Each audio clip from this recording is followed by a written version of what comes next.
Hello everyone, and welcome back. We're back with more Phoenix Wright Ace Attorney, Justice for All.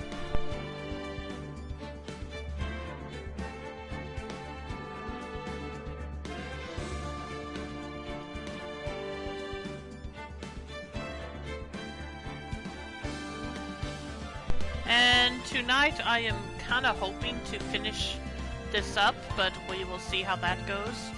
Because I'm not quite sure how much I still have left to do, and I also don't know if I'll be able to stream the whole 4 hours tonight. We'll just have to see how the weather goes here. Anyway, let's get started.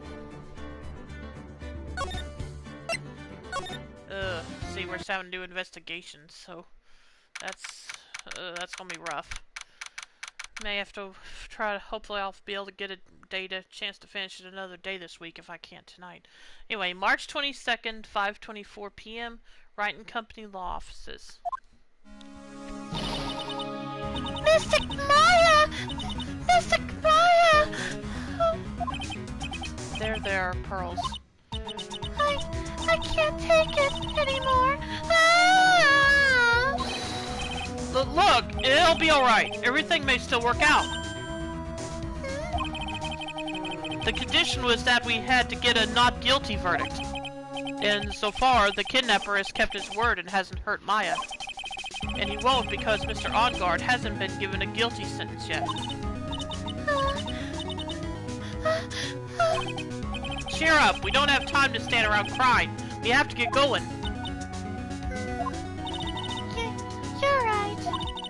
Mystic Maya is in much more pain than I am. Yes, that's right, so... Hey! You guys, glad I caught you, pal!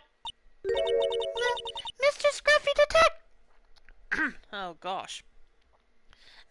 Mr. Scruffy Detective! Oh boy, looks like Detective Gumshoe has been dubbed Mr. Scruffy Detective in Pearl's book now. It's just plain old Mr. Dick Gumshoe now, and I came to talk to you, pal! Oh yeah, he got fired, didn't he? But we're kind of busy right now. I think we better hear him out. So, what are you going to do from now on? What do you mean, pal? Well, you've been fired, right? So, do you have a new job lined up yet? Oh, that! Well, what am I supposed to do now, pal? I don't have anything coming in at all until my next payday. Well, what are you talking about? You don't have another payday.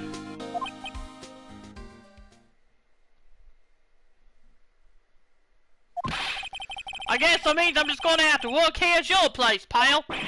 Say what? You'll be searching for things that will prove Mr. OnGuard's innocence all day, right? Presumably. well, yeah.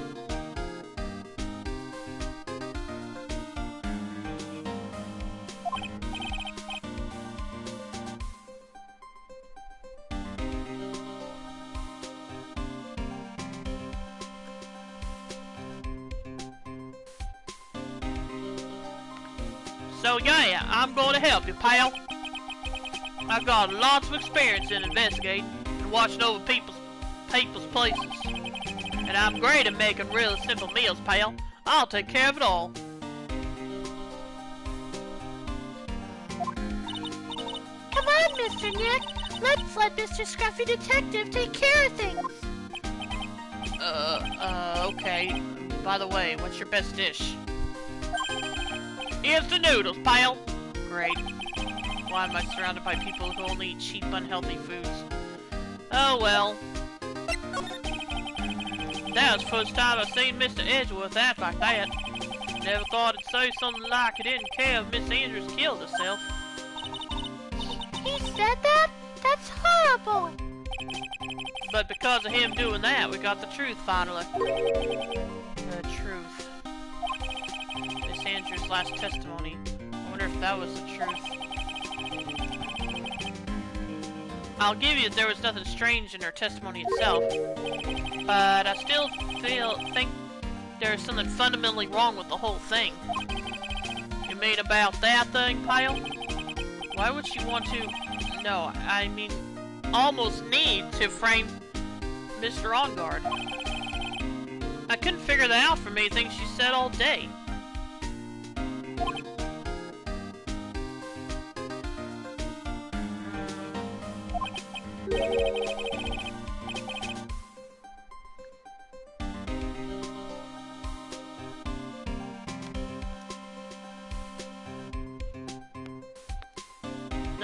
Then you're saying that testimony was a lie?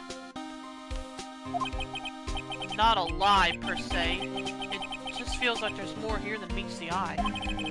Or that's what Edgeworth would like us to believe. That's such a dirty trick! Even that woman prosecutor was better than that. Okay. Franziska von Karma. Speaking of Miss Von Karma, do you have any more information on her condition? Wasn't she shot this morning? Miss Von Karma was shot today on the way to the trial by a pistol, pal. But she's gonna be fine, right? I mean, Edgeworth said she was in stable condition, but... well, she was shot in the shoulder, so she's okay and still hanging in there. They should be done taking the bullet out, so she's probably resting at the hospital. I agree. Edgeworth is currently the best prosecutor, I agree. And welcome to the stream, Soup. How you doing tonight?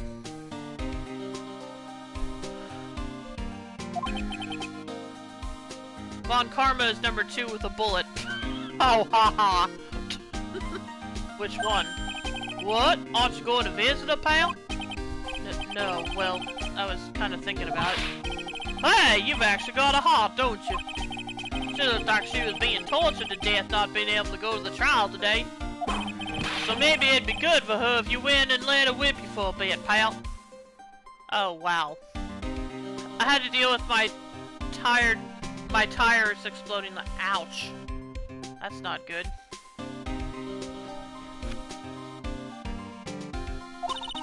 Let's go let her whip! Pearl!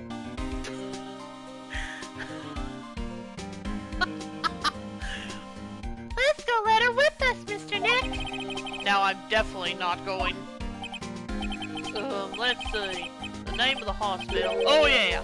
Oh my gosh. Make that 300%! Make that 300% no. The Haughty Clinic. That name sends a chill down my spine. Well, I guess it can't hurt to stop by and say hi. Fine. Okay, off to the clinic. March 22nd, Haughty Clinic, reception. Never thought I'd ever come back to this place. Yes, are you here to visit a patient? Hi. Wait a second, you're... yes, I'm Director Haughty. Why are you still here? Yes, what is it? Can I help you? You can tell me. Yes. Director Haughty! Oh, Edgeworth. Edgeworth. Yes, I'm Director Haughty. Ho ho. Oh, you're the man from this morning. Yes, what is it? Director Franziska. How is Franziska von Karma? You don't need to worry. Yeah, she's in good hands. Because, you see, I'm personally taking good care of her. Yeah, I doubt that. Yes. And by I doubt that, I mean because she'd probably get her whip on you, and if you came even 10 feet within her. Yes, that thing, that surgery, it went well. You have my gratitude. Looks like Edgeworth doesn't know about this director and his secret. She looks so pitiful, absolutely terrified. Yes, but I understand. Yes, her opponent was a gun after all. And when I snuck up on her, real secret like, she would scream really loud. Yes, I see. Oh, but she's really cute too. When I do that, she'd whip me with the whip. Yeah, that's what I thought. Boy, did I cry like a baby. Yes, but I think I could get used to it. Ah! Go back to your room. You're so mean, huh? Yep. So mean, my frisky frisker. But that's good to— Ah! Okay. Yeah, it's time for my IV drops. Yes. And what are those tulips doing in your hands, Mr. Phoenix Wright? I knew I shouldn't have come here. Oh, I'm sure she appreciates it, even if she doesn't say so. I was shot and put to the courthouse in my right shoulder. But it's no big deal. This sort of thing happens all the time. I even had full intentions of running the trial this morning. But that would have been too much for you. There's no need to act tough in front of us, you know. Regardless, I was dragged here by that man over there. He was so unyielding, one has to wonder if he was simply interested in stealing my case. It was the only logical course of action, given the bullet was still lodged in your shoulder. But by taking over the case, I found myself having to clean up after you and that irresponsible deal you made.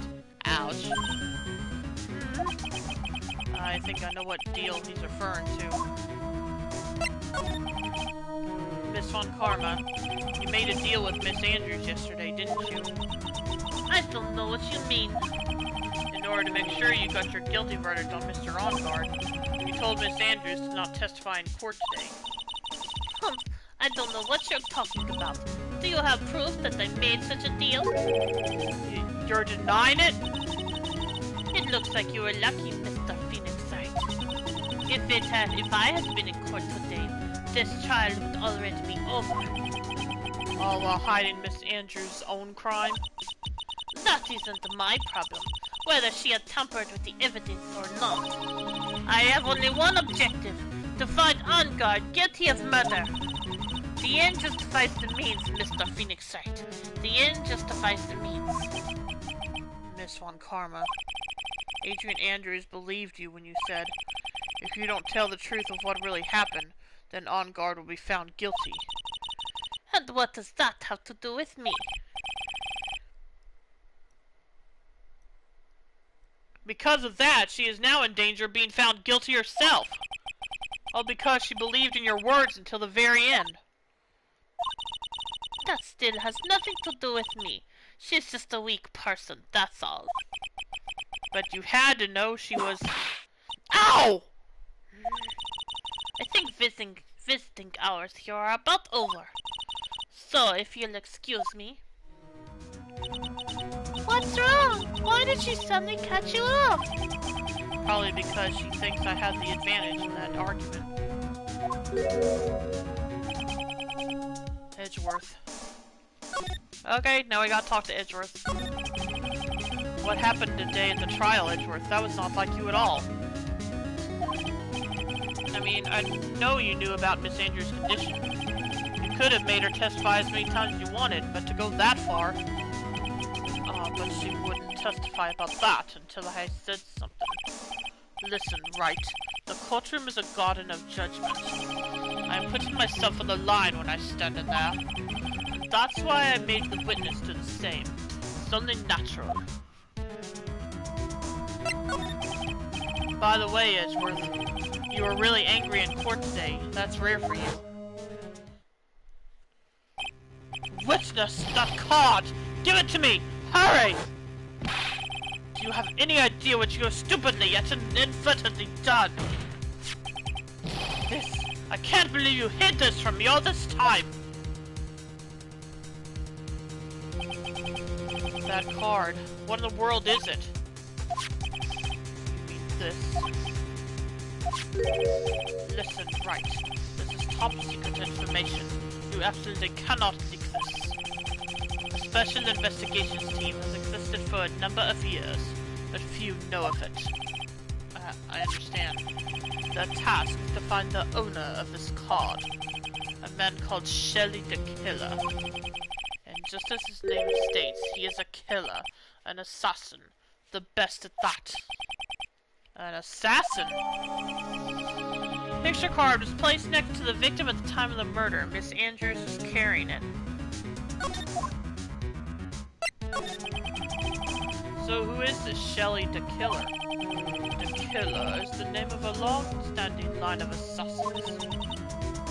Long-standing? The name first appeared about 100 years ago, I hear.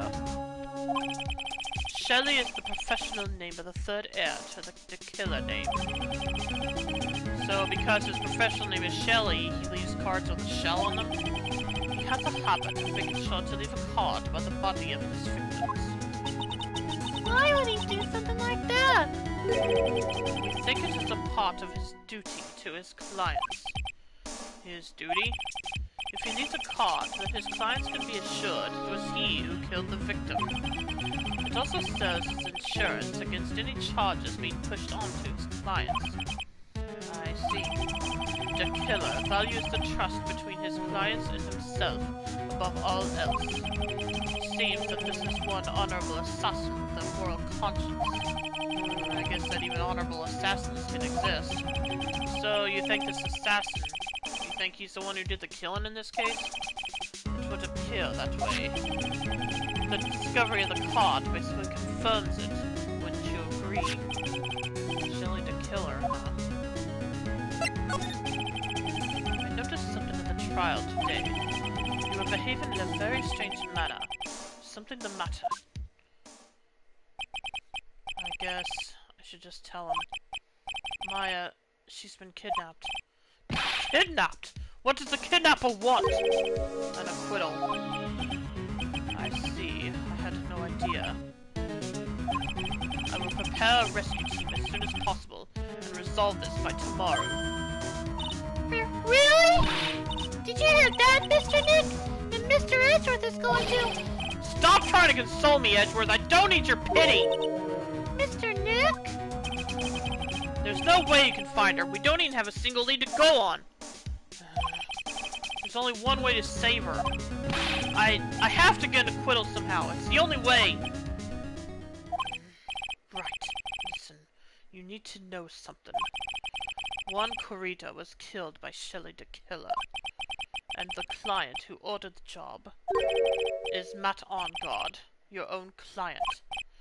Please stop! I can't listen to you! I can't believe that! I see. Well, if you want to continue your investigation, you will need this. What is it? The hotel right now is restricted to police personnel only, as we are looking for any clues that might lead us to Shelley the Killer. But if you take this with you to the hotel, I'm sure they will let you enter. Letter of introduction received from Edgeworth allows bearer to freely investigate the crime scene. In any case, I must attend to the preparation for Maya's rescue team. We'll meet again if anything should happen. Now, if you'll excuse me. Mr. Nick? Do you think Mr. Ongard hired an assassin? No way! I mean, he doesn't have a psych lock. Yeah, I guess not. Maya. Please, all I ask is you make it home, safe and sound.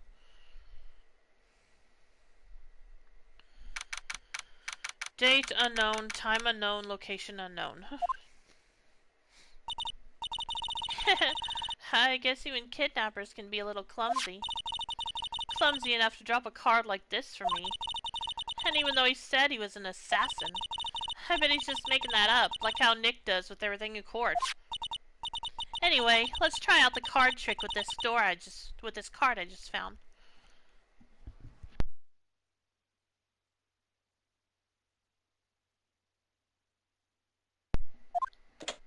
Click. Sounds like I got the door open. Okay, time to go take a look around.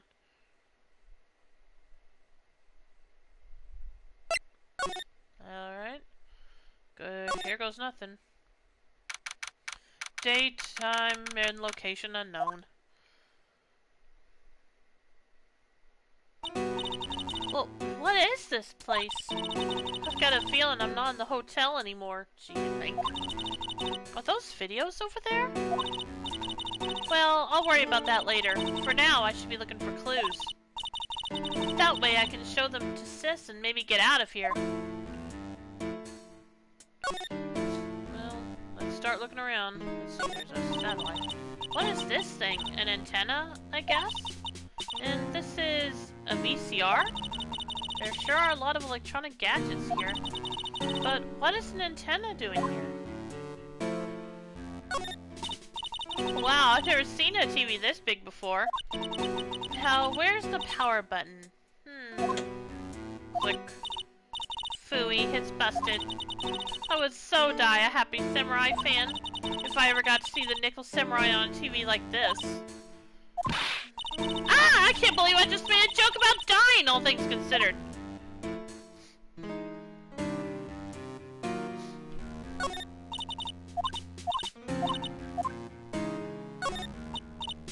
Oh hey, it's a computer. I've never really used one before. I have no idea where the power switch on this thing is. Drat, there goes my plan to use this to somehow to get out of here.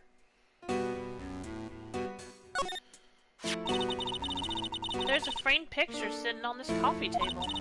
It's a picture of a woman. She's kind of pretty. Hey, looks like something's written here. Let's see. I think it says, "With love, Celeste."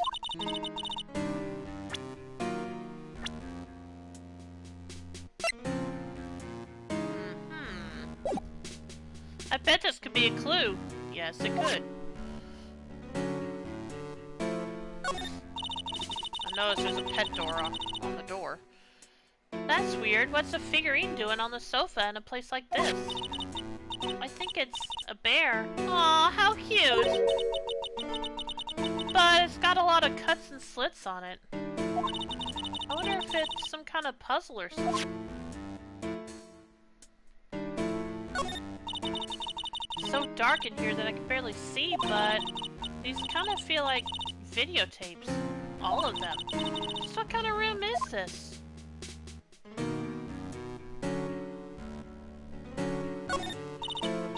Ugh, locked, of course. And it doesn't look like I can use the card to open this door. There's a little hole at the bottom of the door. If only I was a little skinnier, then maybe I'd be able to crawl through here. Oh, this simply will not do. I cannot have you wandering around at will. Yeah! It seems that your Mr. Wright is truly concerned about you. He is? For now, I would suggest you remain cooperative. If you cannot, then there are ways in which I can help you. Ways? You mean... Dead men tell no tales, is how the saying goes, correct? Dead? I'm almost certain I told you on our first meeting. I am an assassin. No way! You're lying! I mean, an assassin? People are not always who they appear to be. Nick! March 22nd, 7:04 p.m., Haughty Clinic reception.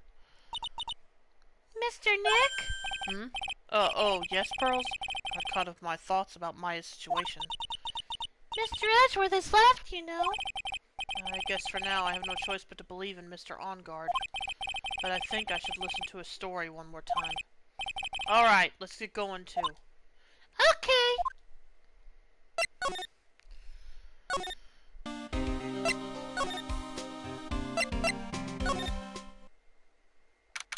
That's not where I meant to go. Oh well.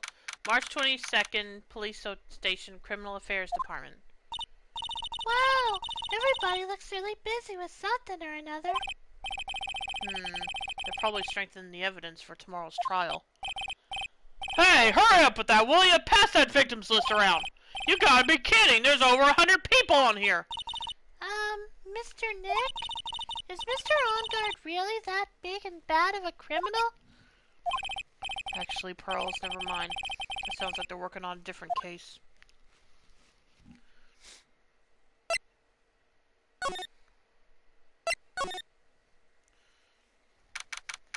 March 22nd, Detention Center, Visitor's Room. I'm sorry, but visiting hours are over for today. I have too many questions I need to ask. I'm sorry, but I'm Phoenix Wright, a lawyer for one of the... You're Mr. Wright, you say? Oh yeah, there's a message here for you. A message? It's from Matt On Guard. Here you are. What did he write? Is it something really important? I don't know. Well, let's see what it has to say. To Mr. Lawyer, dude, I've got something really important to tell you. Why do I feel uneasy all of a sudden?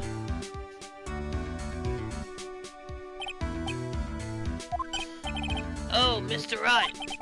So actually, I have a favor to ask you. I have this cat named Shoot. I didn't put out a lot of food when I left the house, so it's probably pretty hungry. You think you could drop by my house and feed Shoe for me, dude? My house is just a little ways down from the hotel, alright? Really? Now we have to be a pet sitter? This is terrible! Let's hurry! We have to feed his cat!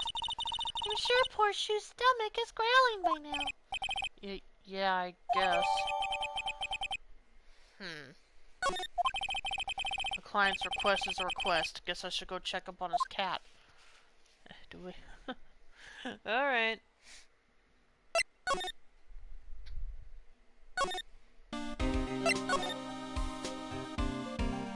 I guess we go to the hotel to get there.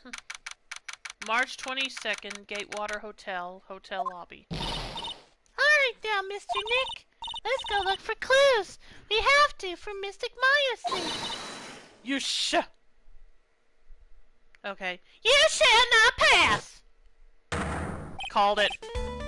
Missile bag! Don't devalue my name and turn to a gasp, you spiky-headed pettifonger! Because of you, I've been made to look like the bad guy again. Although I did get a piece of gum from Edge Boy, just as I promised. But it's all your fault. You were waking the wild beast inside this old bag.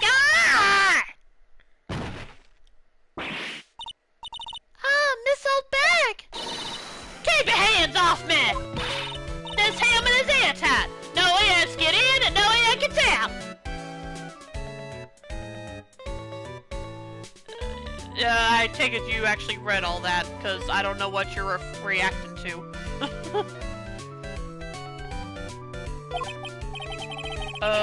Then why do you keep putting it on? Don't think you can get me to move with silly questions.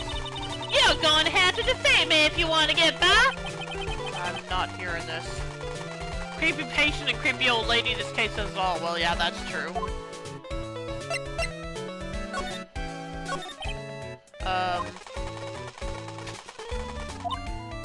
Ha! You're a million light years too early to be asking me questions, whippersnapper. Looks like the only way I'm going to get any investigating done is to first do something about this kooky alien. Okay, fine. Guess she's not gonna answer anything. Oh well, might as well try. Fine.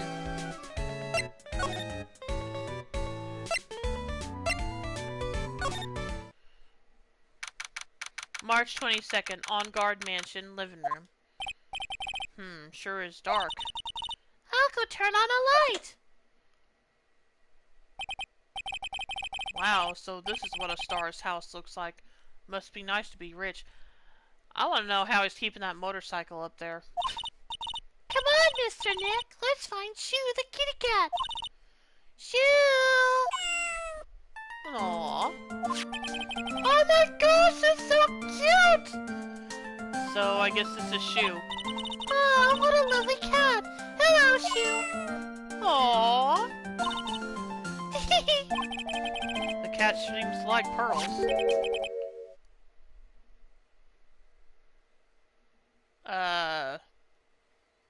Fine. Pardon me.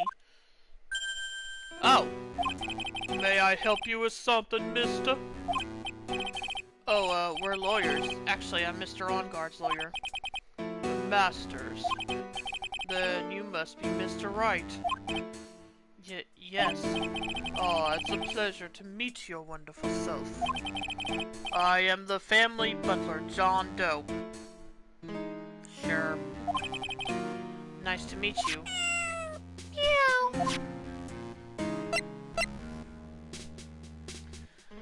Okay.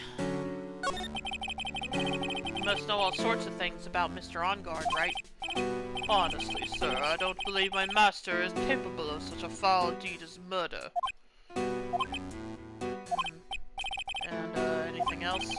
No, not especially. It is not appropriate for a lowly servant to speak of the master or his affairs.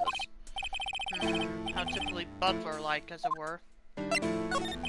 Mr. Doe, how long have you served at this residence? Well, sir, I would have to say maybe about 1 year.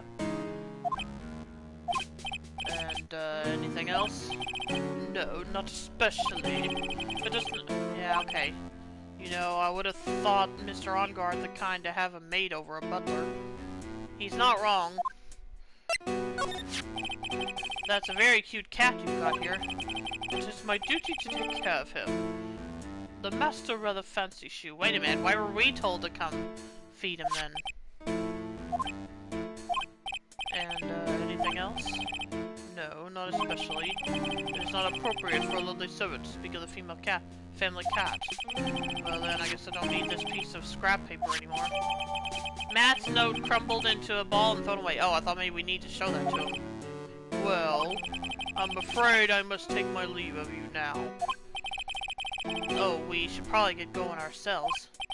Ah, so young and yet already so accomplished. A master of law. But there's also a lot to be proud of in being a butler in charge of the house and all. Thank you for the compliment, sir. People are not always who they appear to be. Now, if you'll excuse me.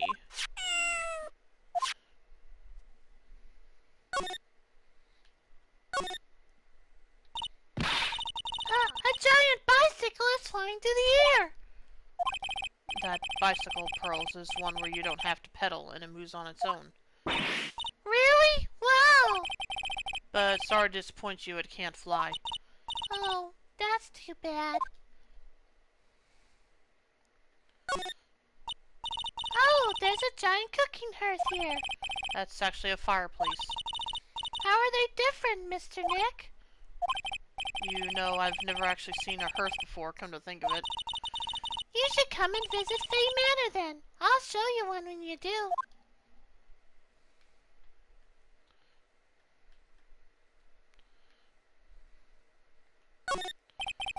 It's a very comfortable and spacious lounge set. I wonder if famous stars drop by and sit around and have a good time. In any case, I don't really belong here, do I? Ugh! What is with me and feeling inferior today?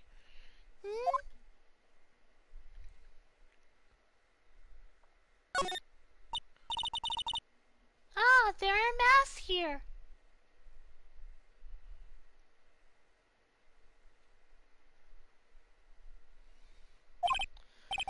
Yeah, that one in the middle is the Steel Samurai. The ones next to that are the Pink Princess and the Evil Magistrate. They fought many battles against the backdrop of Neo-Old Tokyo. Wow, you really know a lot about the Steel Samurai, Mr. Nick. I don't know whether to laugh or cry that I know more about that show than a kid. Laugh in this case, since it's Pearl. There's a small door at the bottom of this bigger door, Mr. Nick. I bet it's for Mr. On Guard's cat to use. Oh, you mean Chew. The door, it's locked tight. Well, I guess that's to keep nosy people like me from entering it. Oh, boy. Well, I guess we're done here. Looks like, so... I guess we'll be going.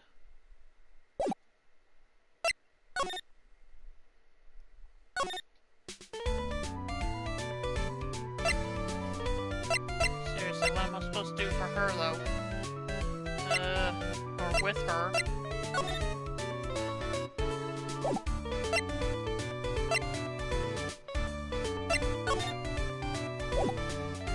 doesn't want to tell me anything. Oh, wait. Duh. Maybe if I show her this letter I got from Edgeworth. Miss Old Bag, if you would look at... What? You want me to look at this? What's a piece of... Itchy poo! Oh, Lord. Ugh! Is that her perfume pheromone demore I smell? Ugh. Yeah. Let's see here. Will you please allow this unsophisticated young person to conduct his investigation? Ouch. Yours truly, Miles Edgeworth. Yours truly? That man's good at flattery. Fine, but only because Edgepoo said so, you understand? Letter of introduction given to Miss Old Bag. I just thought of something I have to do. Remember, no messing around. You do anything bad and I will let you off the hook. Yeah, get out of here. It looks like she has strong feelings for Mr. Edgeworth. That may be, but you know, nothing's going to come of it. That's so mean, Mr. Nick. Feelings are meant to be told and shared. Ow! Every time we talk about love, I always end up with a handprint on my face somehow. How did she even reach you to do that? Oh well. So anyway, let's continue our investigation. Okay. Welcome back. Ah! What? What now? One little thing before I forget. You can't go into On-Guard's room today. Why? The police's main investigation team is going to be there all day, you hear? I wonder if they're the team in charge of investigating the killer. So don't go in there! Step up 1 foot in and you'll face the wrath of Windy Old Bear! I think we've already faced that wrath plenty of times. Fine, let's see. Viola Hall. March 22nd, Gatewater Hotel, Viola Hall. Looks like we're the only ones here. And yet the hotel seems so busy somehow. Probably because the police team is scouring for clues about the killer. Is there actually anything to investigate here that is new? I don't think so. Can I move anywhere else? Yep, I can go the hallway. March 22nd, Gatewater Hotel, hallway. Hey, city boy! Lotta, you're still here. Wrecking course! An investigative photographer eats the stars on her ability to snap up the scoop, yeah? And this hotel just has that aura of mystery. You know, like something's always about to happen. But, do you have a camera? We're giving! A photographer's gotta have cameras out the ear like corn to be a real pro, you know? So I'm hanging around here. Speaking of cameras and feeding the mouth, do you have mine, you bread thief? Why can't you drop that thief thing already? Yeah, maybe we need to tell her who actually took it. I want to ask you about the night of the murder. What, you really gonna shell out the books for the info I got? Lotta, you were loitering in this hallway the night of the murder, were you not? Well, kinda, but... Brace yourself, Phoenix. Here it comes. I didn't exactly hang around here the entire time, you know. Followed a few stars around. Got a few autographs, shook a few hands, and had a soda pop with a few of them, too. Looks like she wasn't here the entire time that night. The security lady also wasn't in this hallway the whole time either. I guess this means there's no one who can tell us who came and went that night.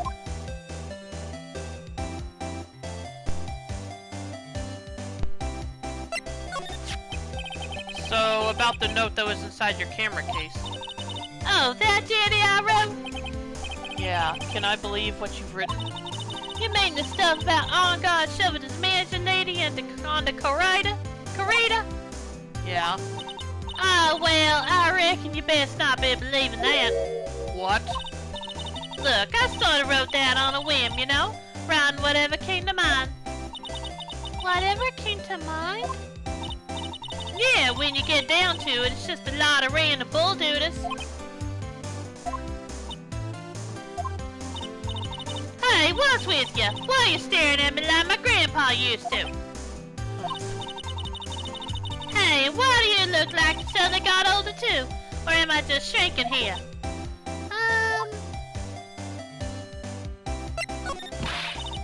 Oh, my baby! My $1,600 baby!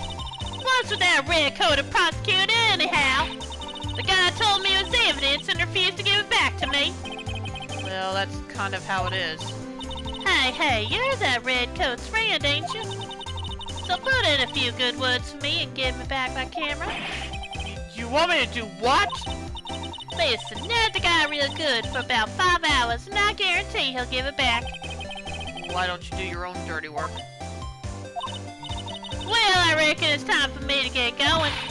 A tabloid photographer without a camera is just a tabloid, huh? Yeah, I guess so.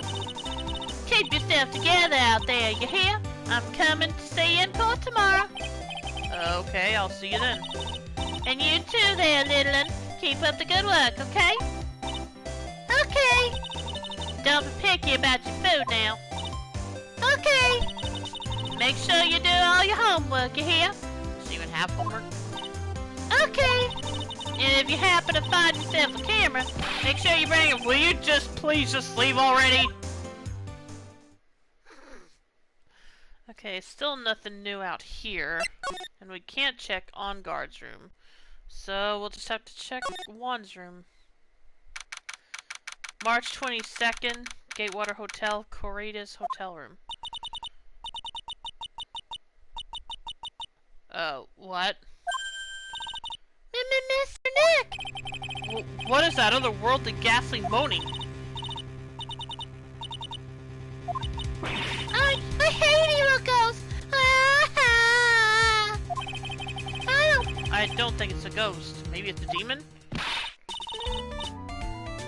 What is she? Forget it. Excuse me, what are you calling a demon, brat? Ah! Zoinks, it's the alien! Who are you calling an alien? Oh, it's just you, Miss Old Bag. What are you doing here? What's wrong with youngins today? I came down here to pay my respects to my poor one, and you're disturbing me. Please talk to me about the night of the murder just one more time. I talked about it plenty at the trial. I was full tricked, deceived by a fraud of a photographer and her note. She was loitering around here with that imbecilic look on her face. With that imbecilic look on her face. Okay, got it. Now hold on a second there, you little pissquake. If you're going to take notes, at least make me sound better than that. Oh, alright. Now I've seen everything. But you know, I was working that night too, doing my job, minding my own business. So it's not like I had to time to waste standing around here the whole night. I was wondering if you could tell me a bit more about Mr. Corrida. He was the most popular star, you know, especially where it counts in my book. But I heard that he was lagging behind in the polls against Mr. OnGuard. Well, that's just a recent thing. Bad luck and all that, you know. But he was going to become an even bigger star than he used to be. Look, just look at this man in the prisons. It's a show of the mountain of his feelings all his fans had for him. Yeah, the mountain is pretty big, and certainly nothing to shake a stick out. Mr. Nick? What is it, Pearls? The presents. They're all beers, right? She's got a point. There isn't a single thing in here that isn't a bear.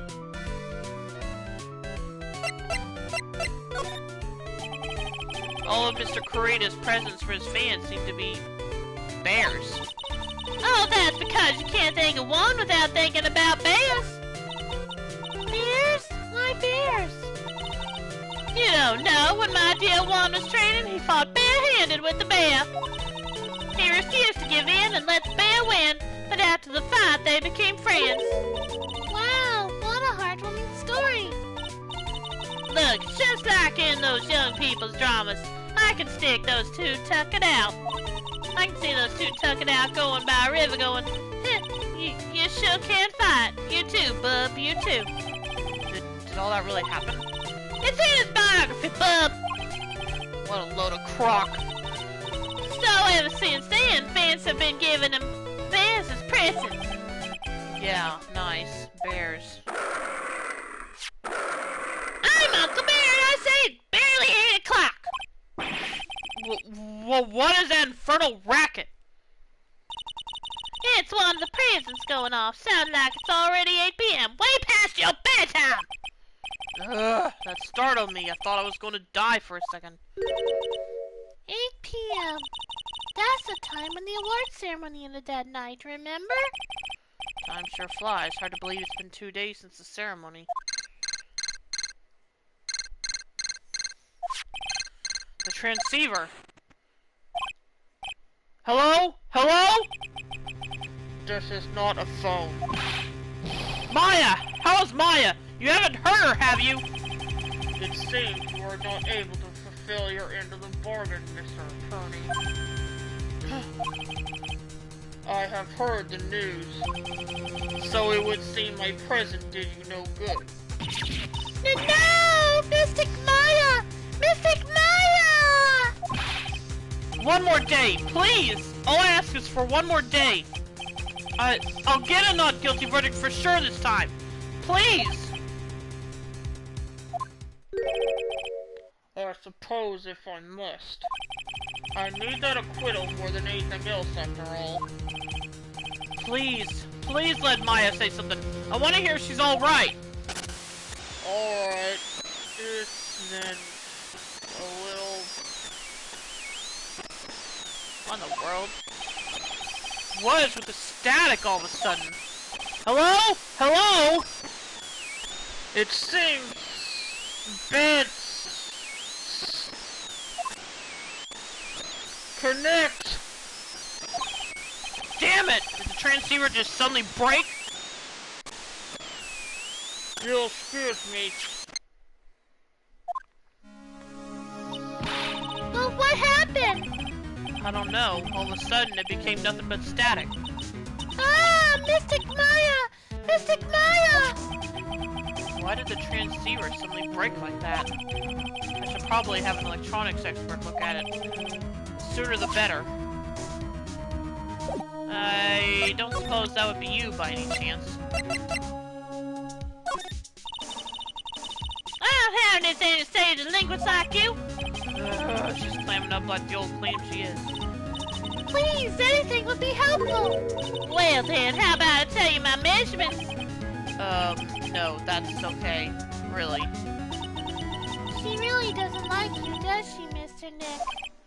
I know. Okay, well, thought it was worth a try. Let's see.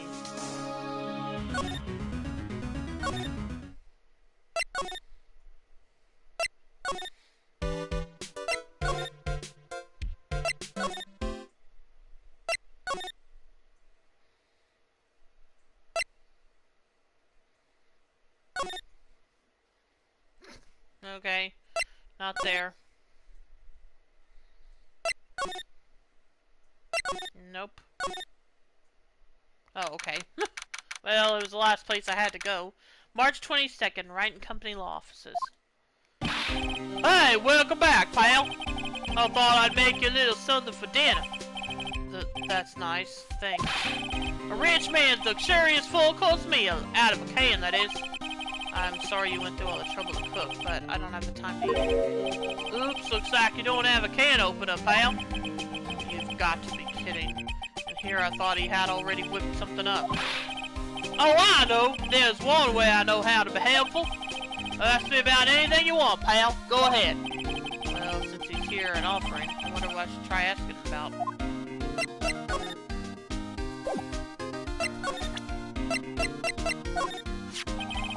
Transceiver? Oh, Mr. Nick, you should ask Mr. Scruffy Detective about that thing. What thing? Oh yeah, this thing just up and broke all of a sudden. It broke, Pile? When I was talking to the kidnapper, it just suddenly broke into static. Look, it sounded like this. I don't hear any static, Pile. Huh? Maybe it fixed itself? That's strange. I'm sure it was making a loud static noise. Maybe. Maybe what? Maybe it was electromagnetic interference, Pile. Electromagnetic interference?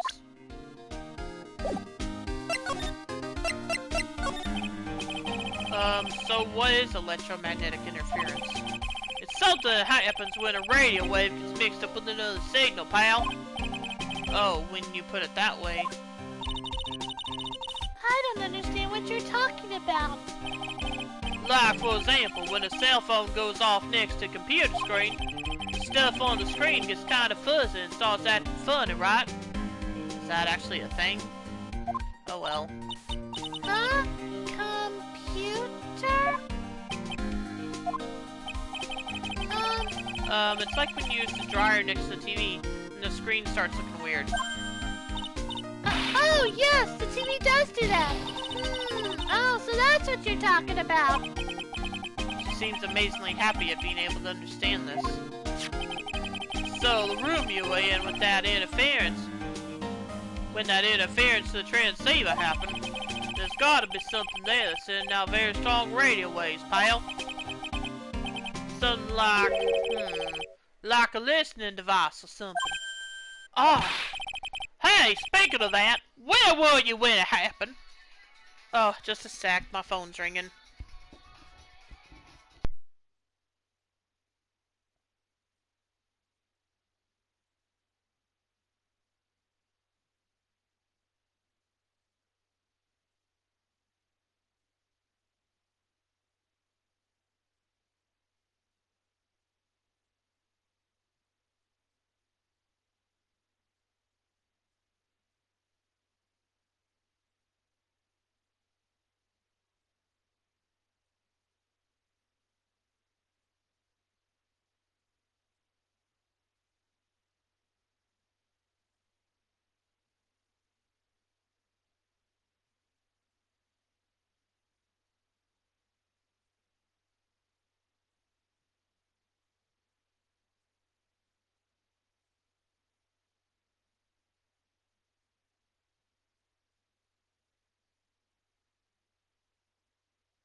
Okay, I'm back.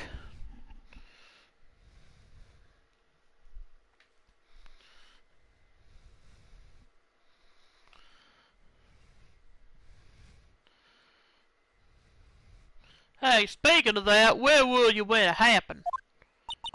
We were in Mr. Carita's room, the scene of the murder. What? That's it, I'm going to sneak into the precinct and get a bug sweeper. I'll meet you at the crime scene later, alright, pal? Oh, wait, gumshoe! Oh yeah, baby, it's investigating time. I'm on fire, pal. My fingers are itching to go. Yeah! We should be going too, Mr. Nick. Alright, let's go. Well, that got him excited. Let's see. Well, off to the... here, I guess. No. It's not. Oh,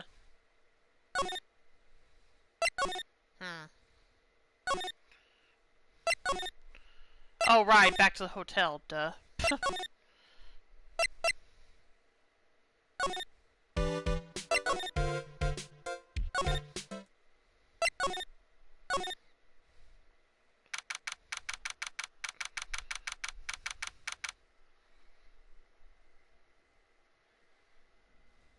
March 22nd, Gateway Hotel, Carita's hotel room. Hey, you're finally here, pal! So sorry to keep you waiting. Don't think we took that long to get here. Do you have the, bug sweeper? Well, you see, I got busted trying to sneak in, pal. Then suddenly I'm staring at the precinct doors. From the outside, I mean. So, yeah, I couldn't get one of the police bug sweepers. What do you mean you couldn't get one? We need that item! Hey, calm down, pal. I didn't say I didn't get one, just not the police's. Wow! So this is a bug sweeper. It looks a little broken. Hey, this was made when I was in elementary school, pal. Oh? By who? Me, of course. Seeing this sure bring back memories. Hey, don't look down on it, pal. Sure, it looks a little beat up. But I put my heart and soul into building this puppy here. Your heart and soul? It'll work, trust me, pal. It'll do the job, but you can't set the sensitivity. So it's going to beep at anything that gives off electromagnetic waves. But isn't it better that way? Well, anyway, since I brought all this way, might as well give it a whirl, right, pal? I'm getting that sinking feeling again. Okay, now I'll tell you how to use this, baby. There's a listening device or some other sort of bug hidden in this room, pal. So we're gonna find it, right? Right, now first, let's turn the sweeper on. Next, move the sweeper around the room to give the room a real thorough look, you see, pal. The sweeper lets you know how strong of a signal it's picking up, so keep an eye on it, okay? Once you find something that's giving off a lot of radio waves, press the X button to lock onto it. There's a lot of things in here that's going to give off radio waves, so let's take a good look at anything and everything that seems suspicious. Okay, pal? Alright, I'm going to go stand outside and keep an eye out. Give me a yell if you find the bug. Got it, pal?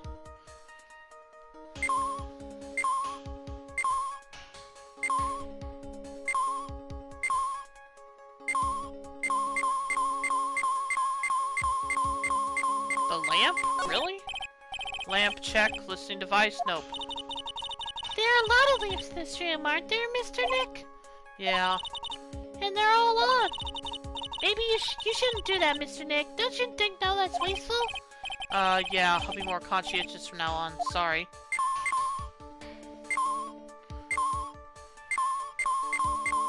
I doubt it's the radio.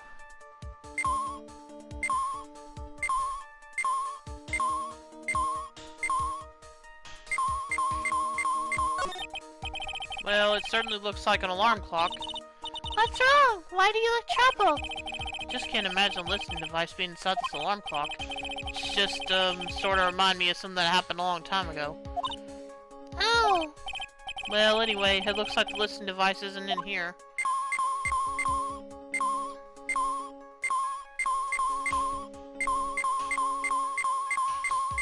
Wait a minute. Inside the TV remote? It's the TV's remote control, but it doesn't look like the listening device is in here. So I was thinking, I wonder if a TV remote works on other things. Like, could I make you change your expressions like TV channels? Zap! Hey! But if I could, ooh, the people I would give the old mute button to. Well, I don't think it's going to work on me. Why don't we try it on Maya tomorrow, okay? Okay! Okay.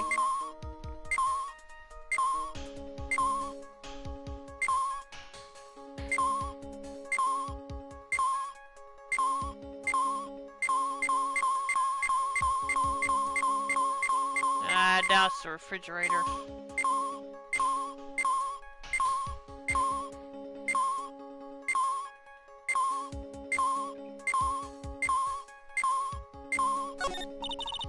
There doesn't seem to be anything give off radio waves there, Mr. Nick. Keep a careful eye on the bug sweeper and let's try again. The sweeper isn't exactly the best. Well, make do with what you have, right?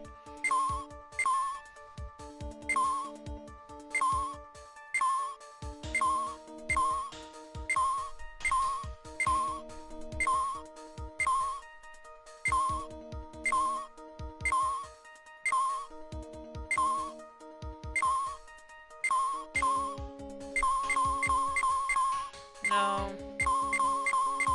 No.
Okay, I guess I didn't check the right spot on the bear.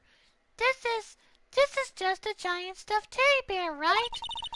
It's the biggest one I've ever seen. Hey, so did you find it yet? The listening device, I mean? No, not yet. But this bear's eye is. Let's see. A perfectly normal stuffed bear with some really strong radio waves.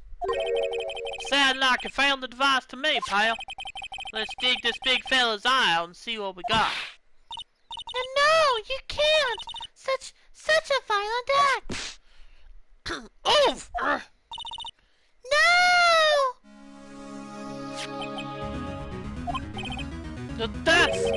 It's a miniature camera, and it looks like there's more. There's a transmitter and a timer. What a meter? A transmitter, pal. Oh, is this more of that high-tech stuff?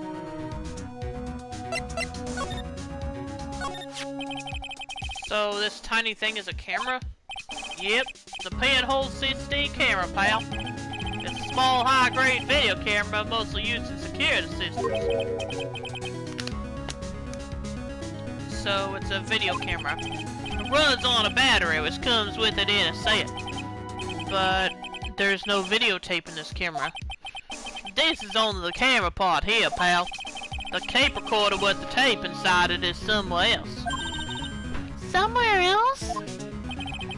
The footage is changed into radio waves and then it's sent to that recorder.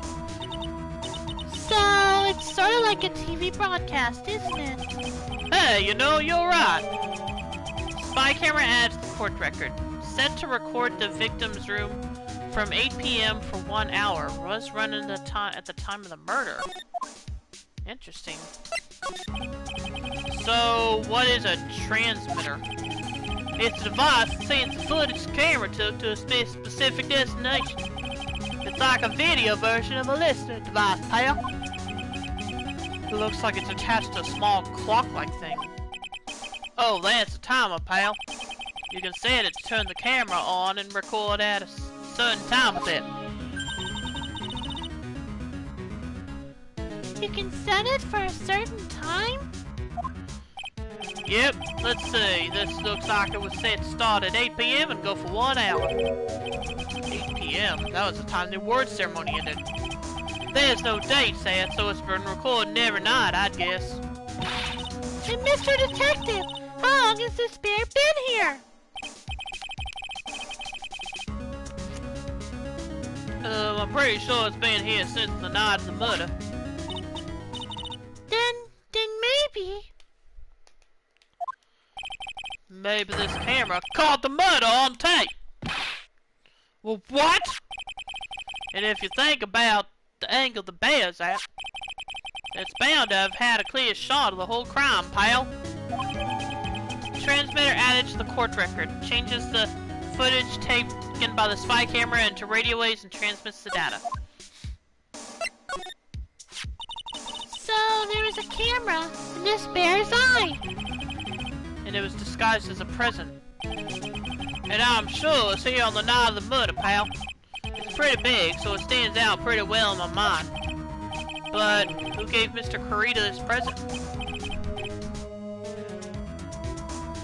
I don't know, pal. But this means that someone out there's got a video of what happened here that night. Isn't there any way we can find out who that person is? It's impossible, pal. Radio waves can be sent almost anywhere, so there's no real way to find out. The bear in the big blue house sees all. He does look like that, doesn't he? Oh. Is there really no way to find out? Stuffed bear. The spy camera was set in its right eye, found in the victim's room. I got it! Well, what? Hey, pal, let me borrow this mini camera for a bit. Well, what are you going to do? I'm going to go around the electronics shop and see if I can find out who bought this. But that's impossible. I mean, it's already 9 p.m. Leave it to me. Even if I search all night, I'll find your man, pal. Spy camera and transmitter given to Detective Gumshoe. Oh yeah, baby. It's investigating time. I'm on fire, pal. My fingers are itching to go. Yeah! Yeah! I know it's not what he's saying, but I can imagine him saying that. He's gone. Yeah. But Mr. Scruffy Detective sure is a nice man. He's pushing himself so hard, all for Mystic Maya's sake. It's a mystery how you always manage to do things in the most inefficient ways, right? Ah!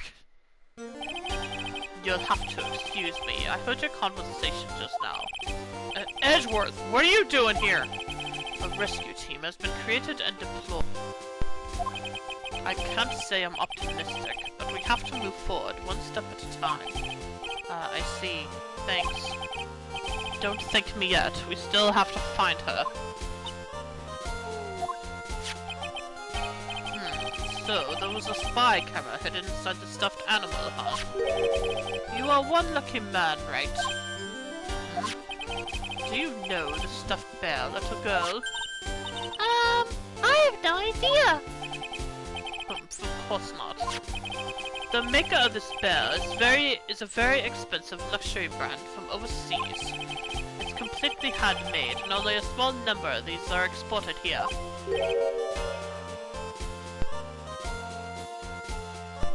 What? The camera and transmitter that Scatterbrain Detective took with him are dead ends. Things like those can be bought anywhere. However, this bear is different. By tracking how it got into this country, this bear can tell us who the buyer is. Can you really do that, Mr. Nick? Can he really? Well, I guess so. It's 9 p.m. I think I can still make it in time.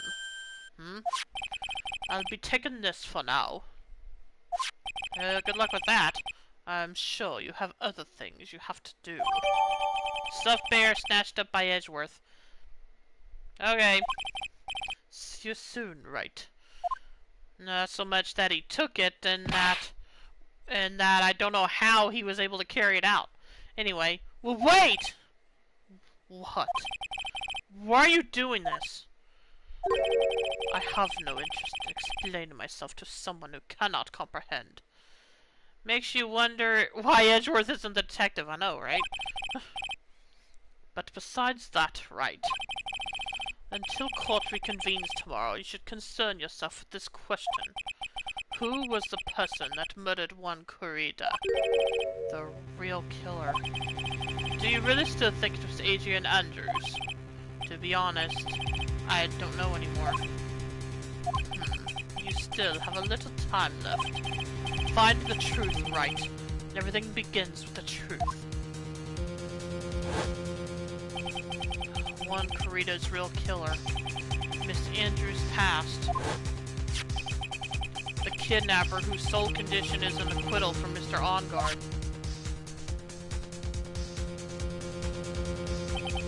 And this card, Shelly the Killer. Maya, the only way I can save you now is to find all the answers to this case tonight. I don't understand what your real intentions are, Edgeworth. But as you said, all I can do now is find the truth. To be continued. Well, this didn't take as long as usually does me, so might still have a good chance to finish this up tonight, depending. Let's go ahead and save our progress.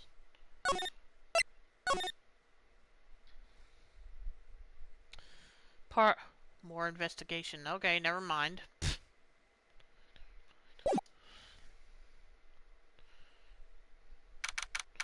March 22nd, 9:14 p.m. Gatewater Hotel, Karita's hotel room.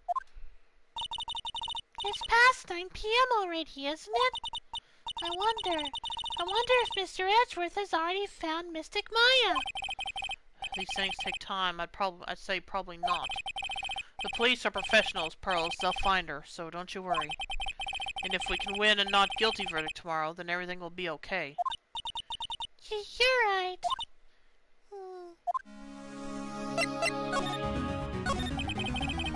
So the real person who killed Mr. Karita was The assassin, Mr. Shelley the Killer, right? and the card Miss Andrews found at the crime scene seems to be proof of that.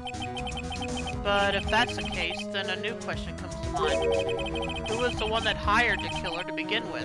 Who is his client? You mean, who asked for the murder? That person didn't want to dirty their own hands in blood.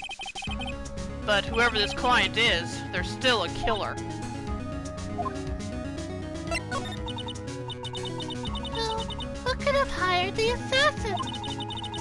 Do you think it was Miss Andrews? I wonder. But if she was the client, then why go through the effort to stab the knife into the corpse herself?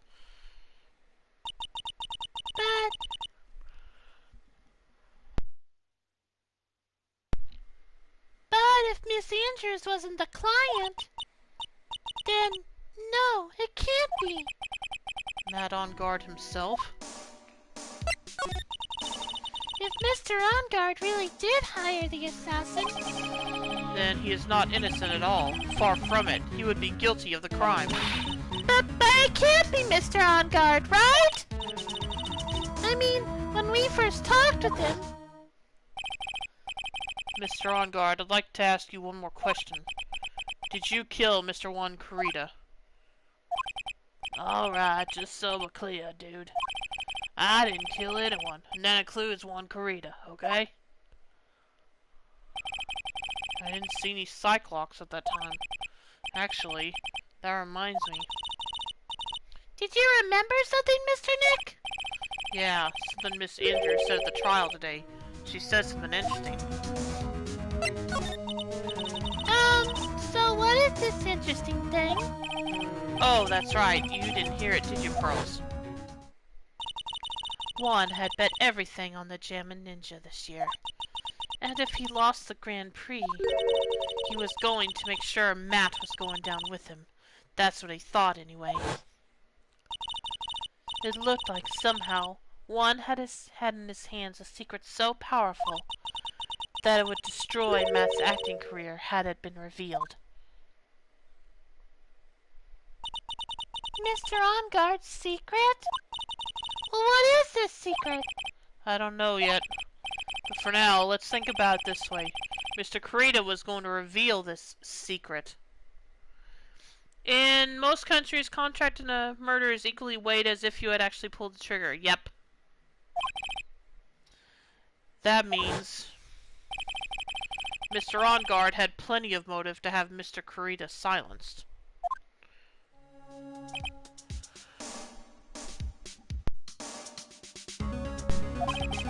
Which means we have to meet with Mr. On Guard. There's no way around it now.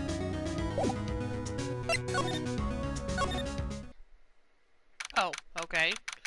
March 22nd, Gatewater Hotel, hallway. Wow, it's really getting late, isn't it, Mr. Nick? Yeah, it's past 9 p.m. already. But we still have some things to prepare for tomorrow's trial. There's still the matter of this secret Mr. Kurita held about Mr. Enguarde, and Miss Andrews' real intentions. These are two things I must know tonight.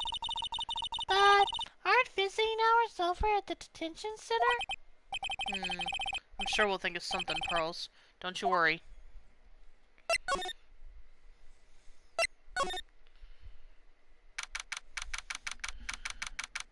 March 22nd, Gatewater Hotel, Viola Hall. Oh boy, not again. Hey, wait! Wait, she just left? What is it, whippersnapper? All I know is nothing that has anything to do with you is ever good. Just right now, I was handed this strange device for who knows what reason. And I was told to use it to search the whole hotel. That's the bug sweeper, isn't it? The one Gumshoe made. I don't know, and frankly I don't care. But the Chris came from Edgepoo, so... Edgeworth? And he said...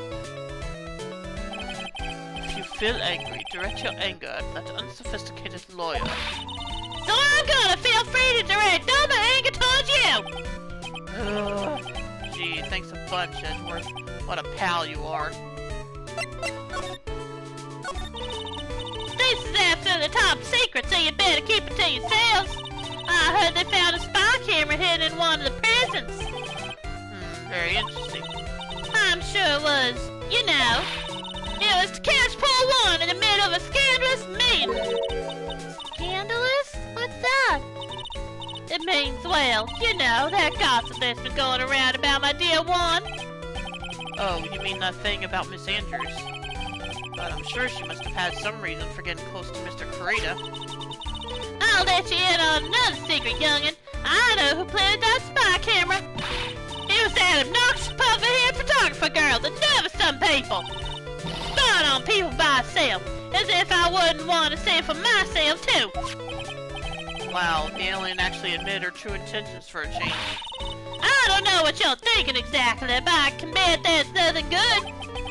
But I didn't say anything. So you want to know about wanting that manager, right? Well, actually, as I hear it, there was something of a refreshing pair, those two. Oh? I tell you, one really welcomed that manager with open arms, I heard. That manager? Who are you talking about? You don't know that manager woman one had. Oh. It's a shame she killed herself, though. Oh, you're talking about Miss Celeste Impact, Miss Andrews' mentor, right? Yes, that's the one. That Celeste girl. She was supposed to get married, you know. No, I didn't know that. But married? You mean to Mr. Kurita? Really, you young kids today don't know anything, do you? That girl Celeste killed herself 3 days after the marriage announcement. 3 days after the marriage announcement? What in the... Why would Miss Impact want to kill herself? She was going to get married. Well, that's because she was thrown away, you see, by one. What? But they were going to get married, right? They promised each other, right? They held a grand announcement session, but 3 days later, one suddenly canceled their marriage. Is that true? It was in the weekly magazines. But why? Why did he do that? That was not in the magazines, unfortunately. I see. That night, after one called off the wedding, that manager Celeste killed herself. How terrible. I wonder what happened between those two.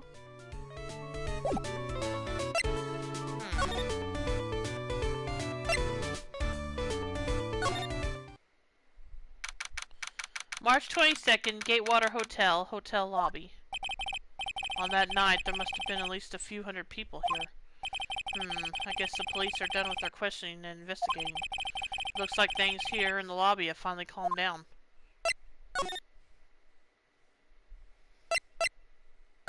Is that mean I can check the thing now? Nope, okay. Just thought I'd make sure.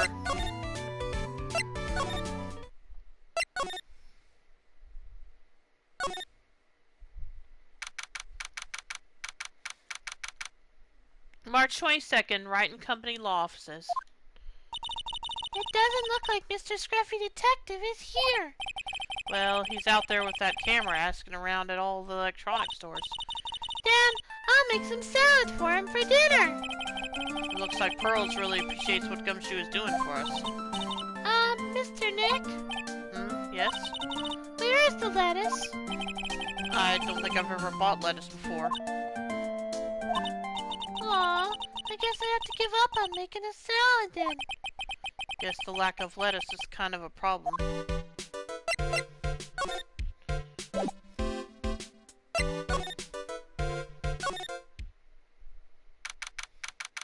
March 22nd, Detention Center, Visitors Room.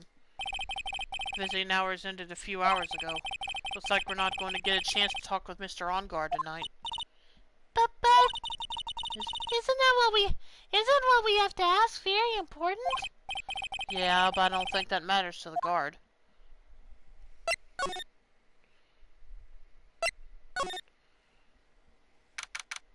March 22nd, Police Station, Criminal Affairs Department. It feels sort of tense in here, doesn't it, Mr. Nick? Yeah, it does. I wonder if something happened. You're Mr. On Guard's lawyer, right? Yes, sir. Well, we finally found just the person we've been looking for. A real decisive witness. What? A decisive witness? You mean for the On Guard case? We're taking the witness's statement right now. Gotta hand it to Mr. Edgeworth. What's Edgeworth up to now? Who is this witness? I think you know this person quite well, Mr. Lawyer. Mr. Nick? Between the kidnapper's demand and now this, I can't see any way to win here. Oh yeah, Mr. Edgeworth wanted me to tell you something. He did? Even though visiting hours are long over at the detention center, he wanted me to grant you special permission, so there you go. What? I've already called them, so they know. Go on, go talk to your heart's content. Thank you very much. This is such good news, Mr. Nick. Go talk to your heart's content. Sounds like the police are pretty sure they have tomorrow's trial in the bag.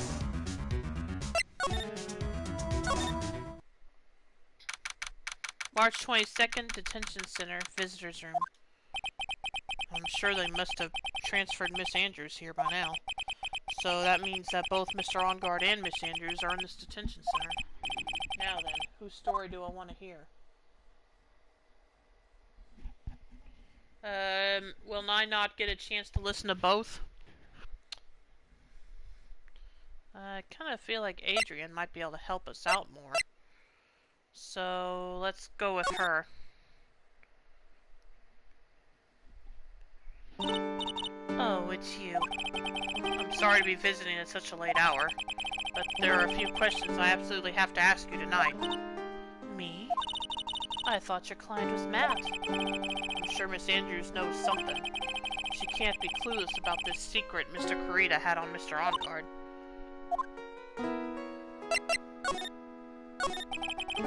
I'd like to ask you about Matt On Guard, if you don't mind. Mr. Wright, you still don't know, do you? The real him, I mean. You seem to bear a lot of resentment towards Mr. On Guard. If that's the case, then why did you become his manager? And why would you become intimate with his rival? That has nothing to do with this case. Nothing.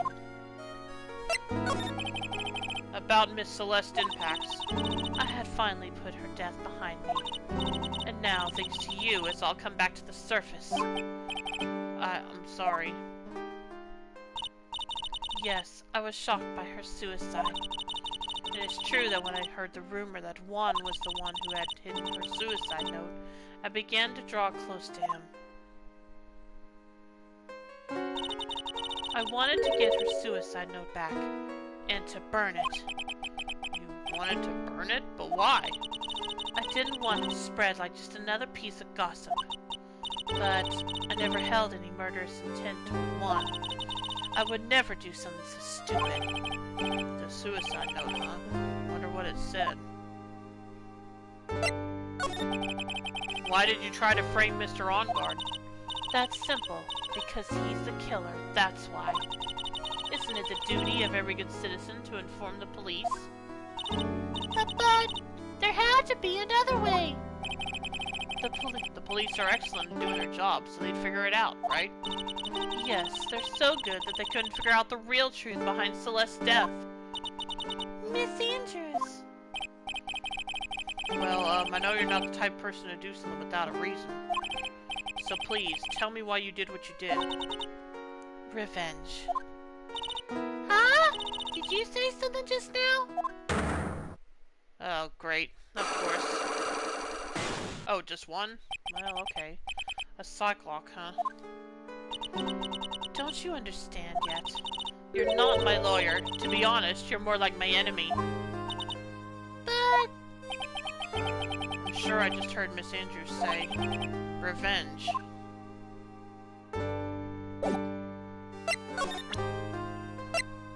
Take that!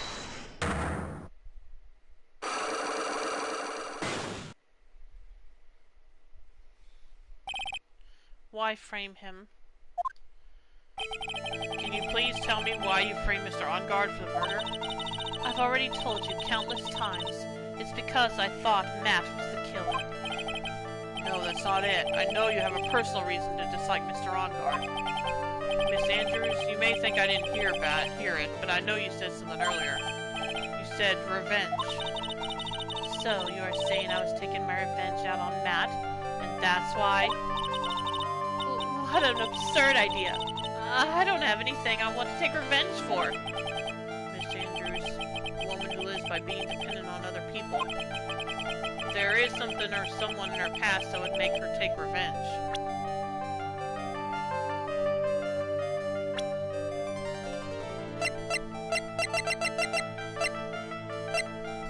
Take that! Celeste. There is only one catalyst that could cause such strong feelings, and even revenge. And that is Miss Impax's suicide. What are you trying to say? Celeste was one's manager. On top of that, the one who hit her suicide note was also one. What does all this have to do with Matt? You're right. You haven't mentioned him. Yet.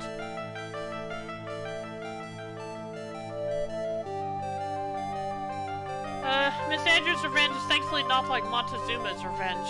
Yeah. Montezuma's revenge. But for you to hate Mr. On Guard, it would mean that he must have had some relation to Miss Impax and her suicide. Can you explain to me what this relation between Celeste and Matt? Shoot, that wasn't what I meant to do. That wasn't what I meant to do. Dang it.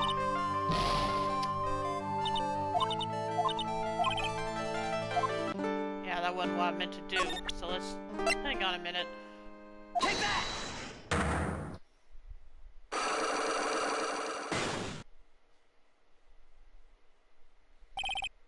I probably don't have the evidence for that yet, but I wanted to look through everything to be sure.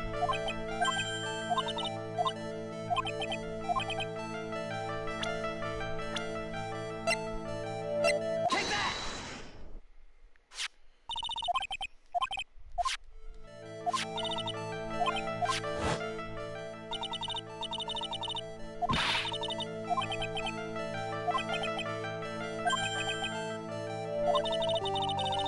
Can you explain to me what this relationship between Celeste and Matt?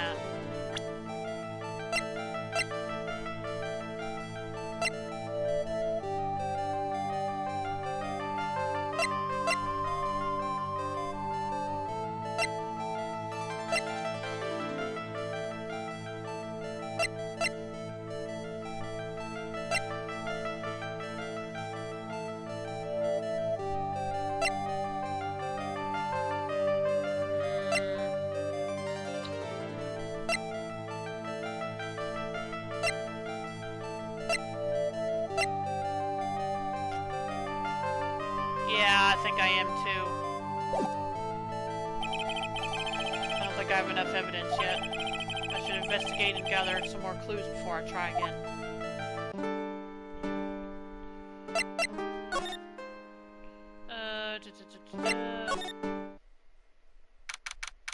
March 22nd, Police Station, Criminal Affairs Department.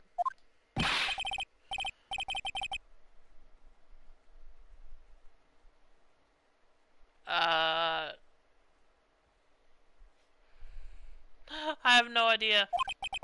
Uh-oh. Oh! Yeah, okay, definitely wasn't expecting him.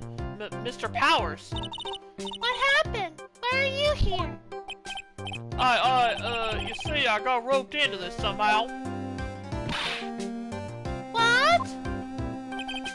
And now I'm going to testify at tomorrow's trial. So the decisive witness is Mr. Powers? I was talking with a detective until a little while ago when I was on my way home. When all of a sudden, you there, you're under arrest, and I was brought back here. Uh-oh. They said my face and whole self in general looked suspicious or something. Well, I guess I can see how they thought you looked suspicious. I'm just a normal guy on an exercise show for kids. Is that a crime? Not really. Tomorrow's testimony. So, about this testimony you're giving, what are you going to talk about? I really don't know yet. But it sounds like I saw something pretty important from what they tell me. You saw something important? What was it? Oh, well, the detective told me not to talk about it. You can't tell anyone, and especially not that lawyer, he said. Who do you think is that lawyer the detective was talking about? I'm going to take a wild guess and say it's me. Yeah, you got it. Mr. Nick! Mystic Maya and myself are your only two allies in the world, but it's alright. Ouch. I don't really have a lot of friends, do I? I don't know if I would say that, just, things are situational. This is going to do a lot of damage to Matt, you know, because he's got that refreshing like a spring breeze image going. But what is he really like? Well, let's see. Matt's always been kind of a player with women. He would never really turn a pretty face away, if you know what I mean. If there was an American film adaptation of Phoenix Wright, I imagine him voiced by Patrick Warburton. Speaking of that, well, one day on YouTube, I think it was when I was watching one of the videos you linked me on Discord, there was actually a link where you could watch the Japanese live-action film of Phoenix Wright for free with ads.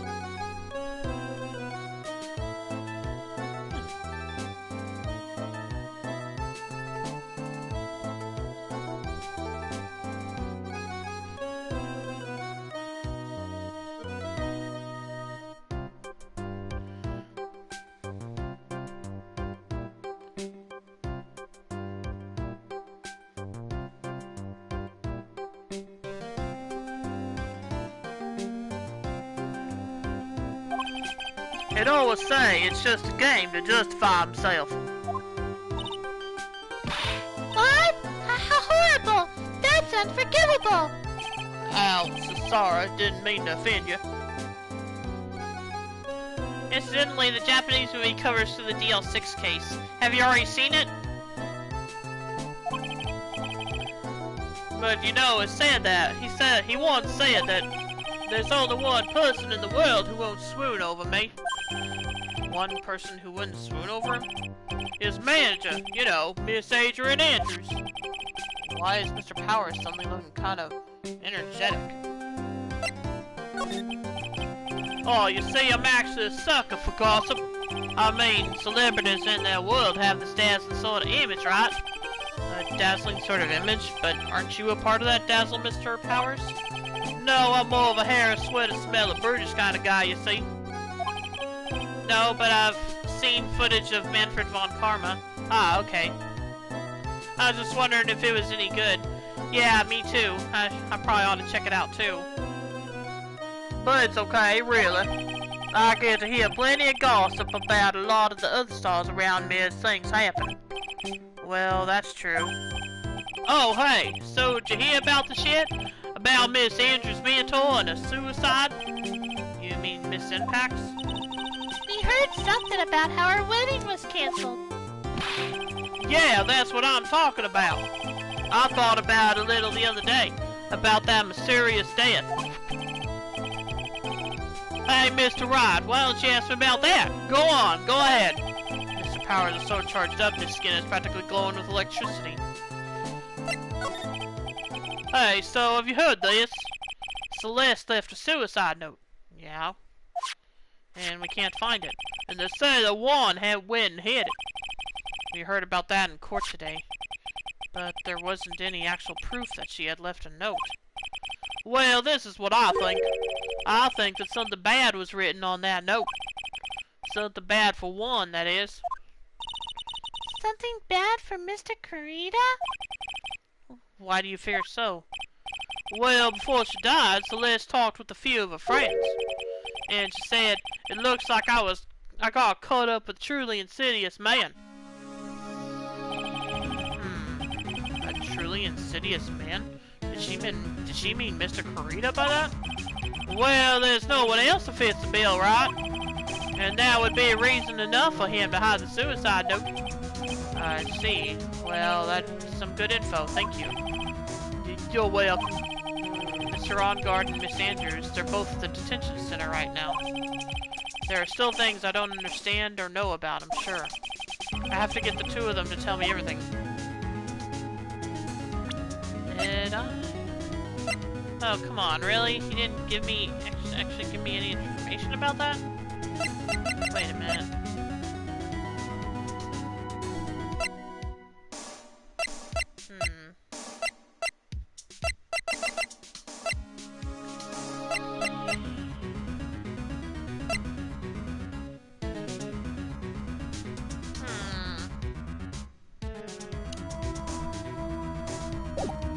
Well, I'll look around a bit more, but I'm starting to wonder.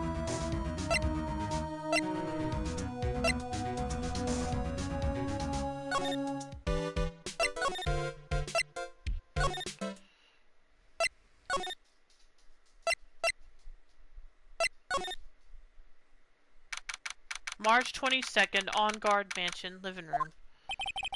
It looks like no one is around. What happened to that person with the stuffed teddy face? Oh, she must mean that butler with the stitches in his face. Shoo! Oh, there you are. I guess you're still awake, huh, Shoo? Come on, let's play. I wonder if that butler, Mr. Doe, is already asleep or not.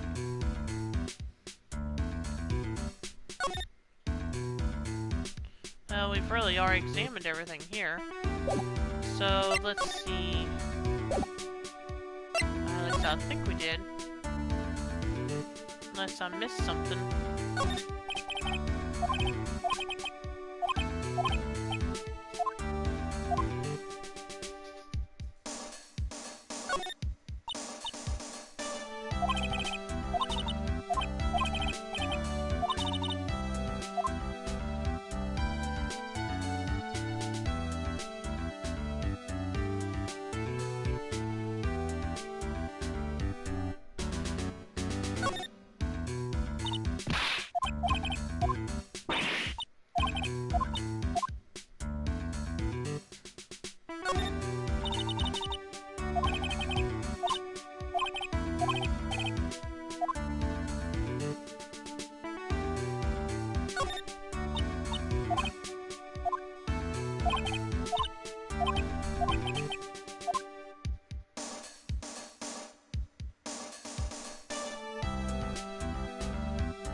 Yeah, nothing else here.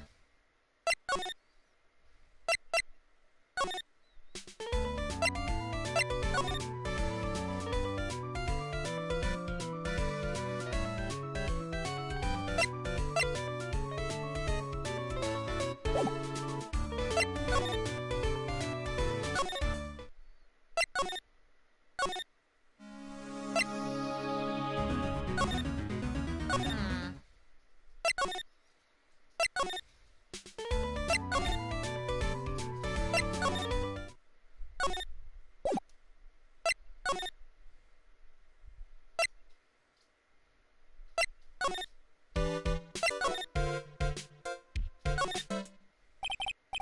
Now then, whose story do I want to hear?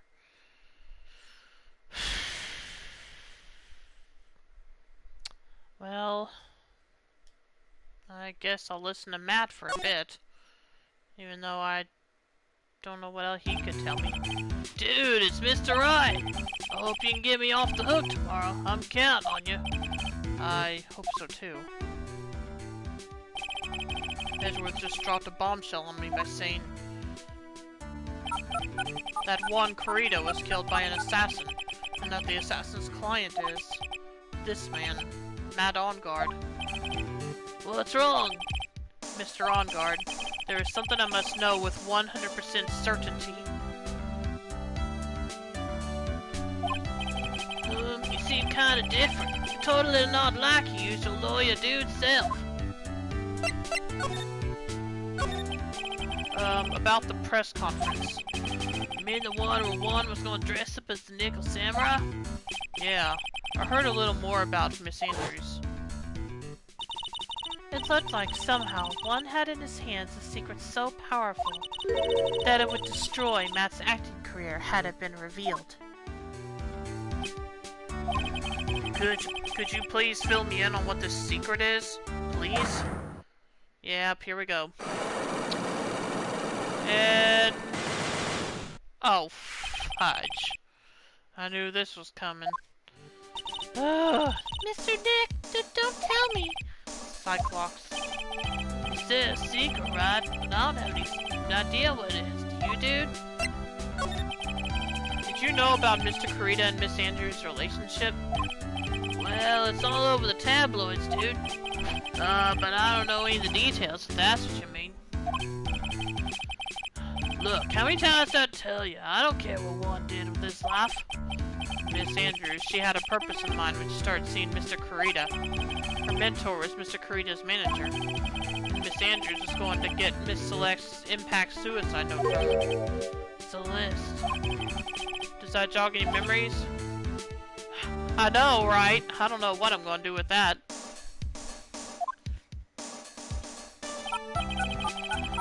Dude, I suddenly just got totally hungry. You up for pizza? My treat. Do they let you deliver pizza to the detention center? Mr. Nick, what's a pizza? Is it a kind of pea, like green peas? Well, let's go eat one later, okay? Ugh, I got cut off by the pizza dude at the shop. That's too bad. Well, how about we get our minds off of this topic and talk about something else, okay? Mr. On Guard, are you connected to Miss Impact's suicide in some way? I'm starting to wonder at this point.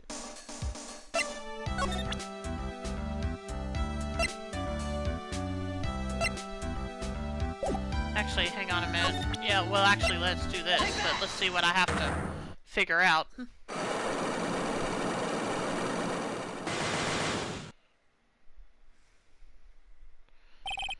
Matt's secret. Now, let's hear what this secret of yours is. What if Mr. Corrida had been successful in his plan? What would he have disclosed? I told you before, dude, I don't know. I don't know anything about Juan, okay?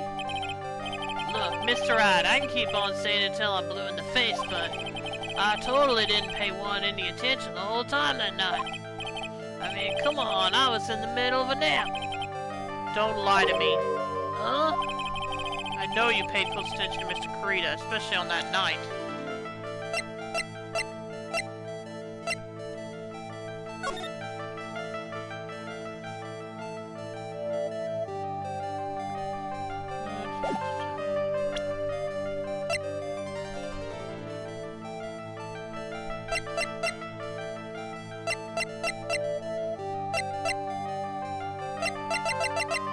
Well, I'm gonna see if this has anything to do with it. Take that! Okay, nope.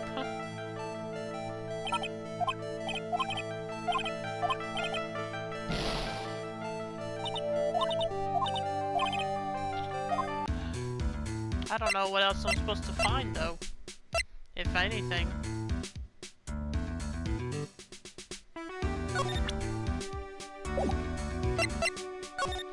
I guess I'll check everywhere I can again. Oh, okay, something going on here. March 22nd, Wright and Company Law Offices. Mr. Nick, your phone!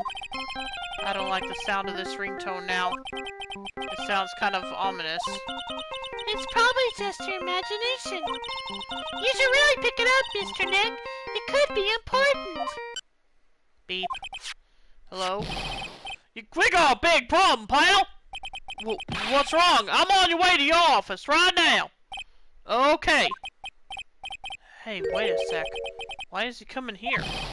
It's terrible! I don't know what to say, pal! It's the end! I say I'm going to... Oh. I got here faster than I thought. Hey. Beep. No time to relax now, pal! I'm confused as anything here! Well, what happened? We got him! We know bought that spy camera! Eh? This quickly? And this bear's what gave them away, pal! The bear? I figured it out, pal! I figured that we should have been looking into the bear instead of the camera! But wasn't it Mr. Edgeworth the Fair? Shh, Pearls. And, go on. There's only one person who bought one of those bears who's related to this crime. Who is it? Who would be so rude as to spy on another person in their room? Mad on God. Huh? Huh? Mad on God. Your client, that's who, pal. Here I thought things couldn't get any worse. Are you sure you heard right? That the person who bought this bear was... I heard it from the department store clerk, pal. This is the credit card receipt for the purchase. It's for $3,800, pal. That's an exact match to the price of that stuffed bear. A receipt? That's all you have? Nah, it's not just a receipt, pal. The store clerk said so himself.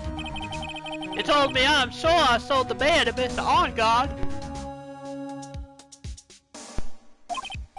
I mean, the clerk even got Mr. OnGuard's autograph out of it, pal. So I'm sure the person that bought the stuffed bear was Mr. OnGuard himself. My sight is failing me. This can't be. Credit card receipt, a receipt for $3,800, proof OnGuard bought a stuffed bear identical to one in evidence. So what about the spy camera we found? That was a dead end, pal. I mean, you can get this kind of thing from anywhere. But for now, I guess I can give this back to you for you to file away in evidence. Contacting a hitman would be solicitation, making the deal would be conspiracy, and actually completing it would make you an accomplice. Yeah. Welcome to the stream, Ashi. How you doing tonight? Spy camera, transmitter, and stuffed bear refiled into the court record. I know you don't want to give up, pal. I never thought... I didn't think it was possible. The person who put the spy camera in one Corrito's room was Matt OnGuard. Why? Why would Mr. OnGuard do something like this? I bet it was to catch Miss Andrews and Mr. Corrito in one of their rendezvous. I bet is not good enough for me. I have to know the absolute truth behind this camera.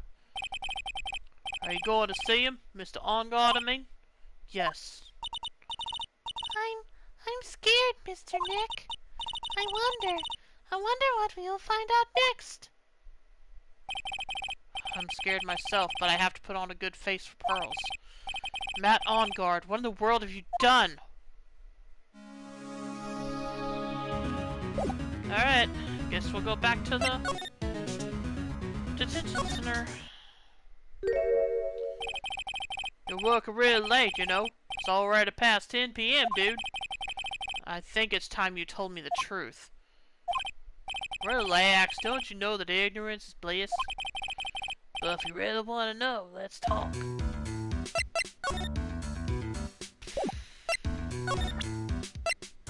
Take that!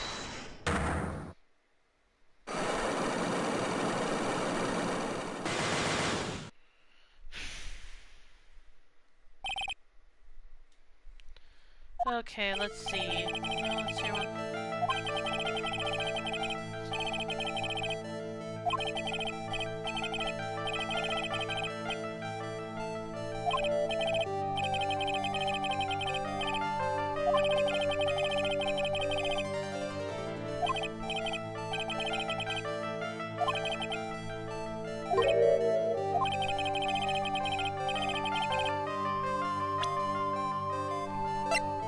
Okay, the question is, what do I...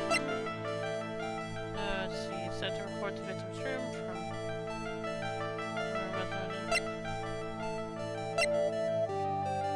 Changes the footage to... the question is, what do I present him with? The bear or the camera?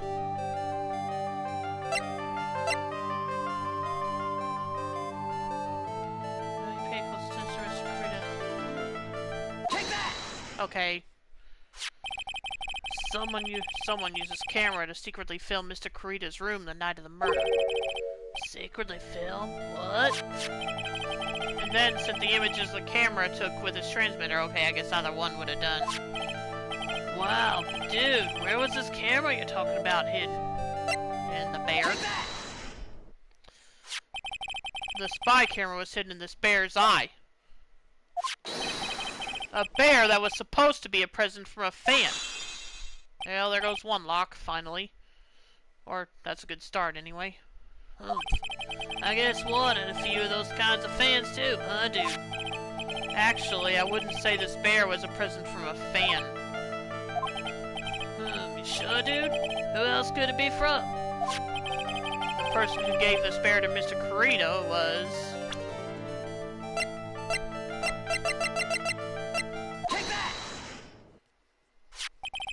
Mr. On Guard, don't you know this bear from somewhere? I don't think I've ever met Mr. Bear before, dude. But he says he knows you. How could you forget such a great friend? What else did the bear tell you? He says that the one who put the camera in his eye was you, Mr. On Guard.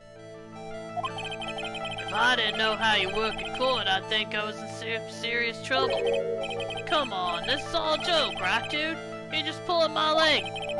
Looks like you're not ready to give up your secret yet. Well, do you have any proof you want to show me first? Here's proof that it was you who put the camera inside the bear. Take that! I have here one credit card receipt, Mr. On Guard.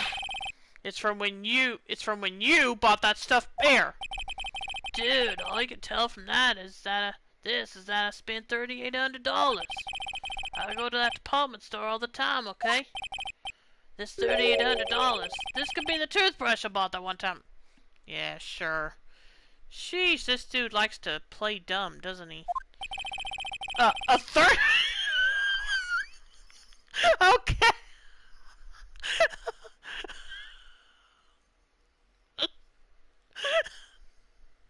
A $3,800 toothbrush?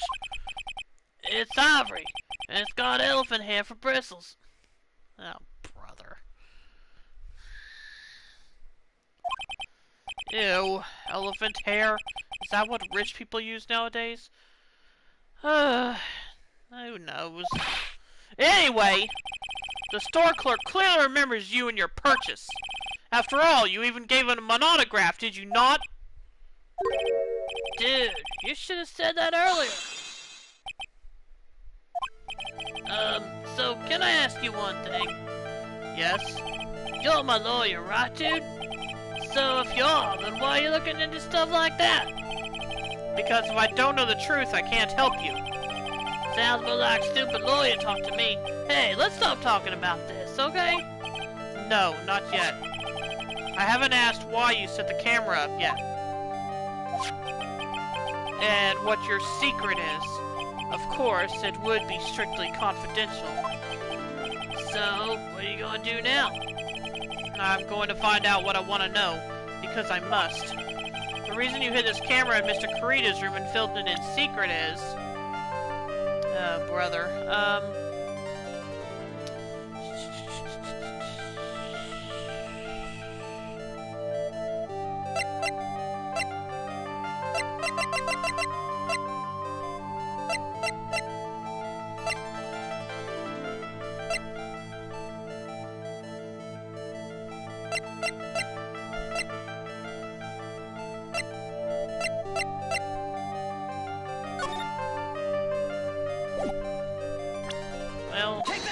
Okay, good.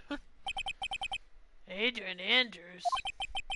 There's a rumor going around that Miss Andrews and Mr. Kurita were having secret meetings. You, who is keeping tabs on Mr. Kurita, you were going to reveal this as fact and turn it into a scandal. Isn't that right? Dude, you can be such a moron. Huh? Oh man, Mr. Lawyer Dude, that kind of scandal. That's the good stuff. That's what we in the industry call juicy. The good stuff? Juicy? Look, we can get publicity without spending a penny with that kind of stuff. I mean, if people stop paying attention to us, then it'd be the end, dude. Well, he's not wrong. Too bad that wasn't your intention. What are you talking about? I wish your reason for spying was something so innocent, but it wasn't. You didn't spy on Mr. Kurita because of Miss Andrews. Then there's only one reason I can think of for you to do such a thing. The real reason you set up that camera in Mr. Kurita's room was... Are we talking about Celeste? Take that! Okay, nope. Come on, dang it.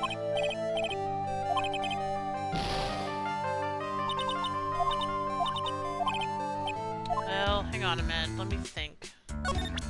Gotta do all that again now.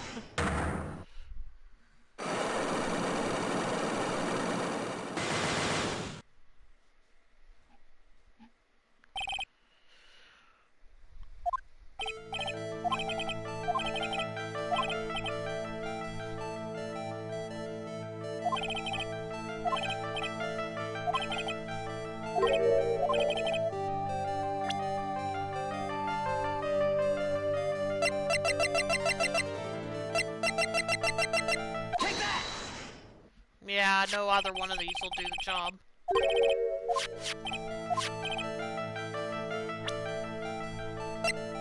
Take that!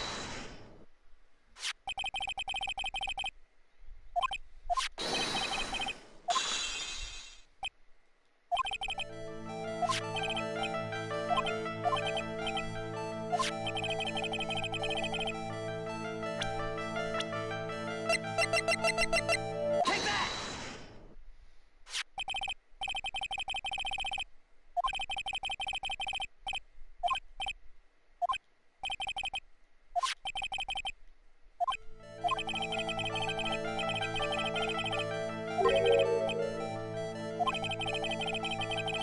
that!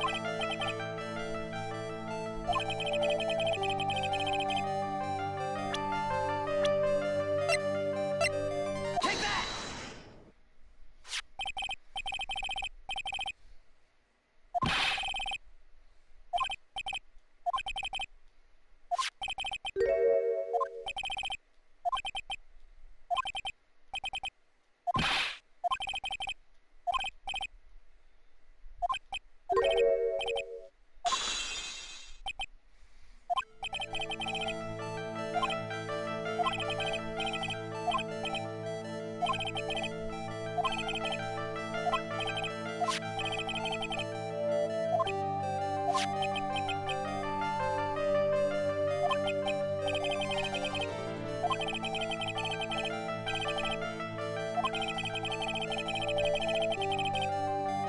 Okay, the reason you hid this camera in Mr. Kurita's room and filmed it in secret is...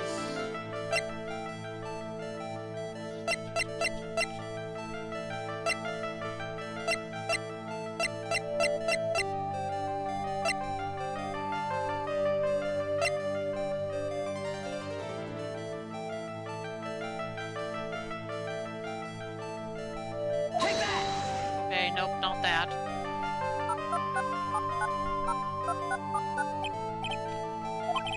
Mr. On Guard? Dude, how about you take that bear home with you and talk to him? I'm sure Mr. Bear would talk with you about as much as I will, which is not at all. Okay. You know what? Let me see if I don't have... Let me see if I can find something.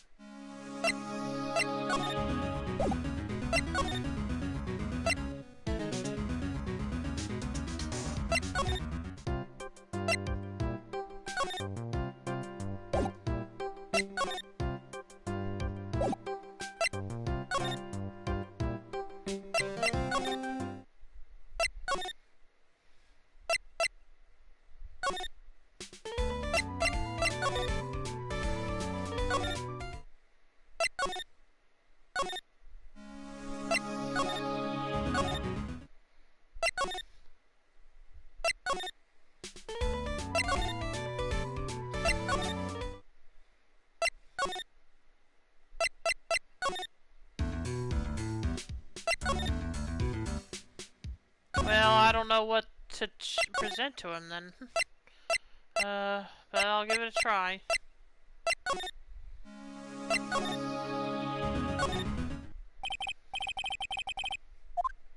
Actually, let's try talking to Adrian again first.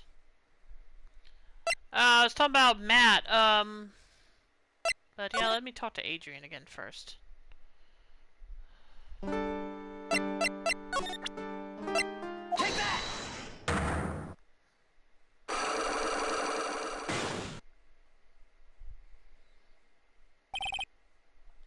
Probably would have an easier time getting something out of her first anyway.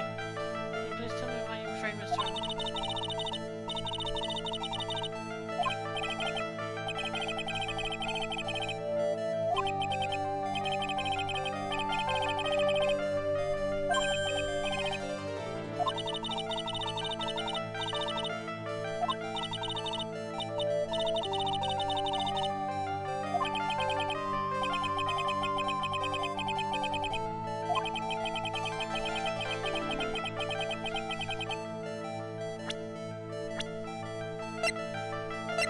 Take that!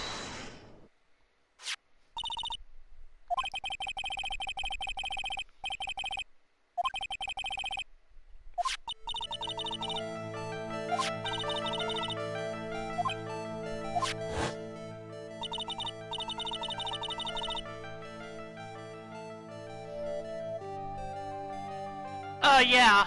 Yeah, it was. Why would On Guard be watching Karita's room? Yeah. So...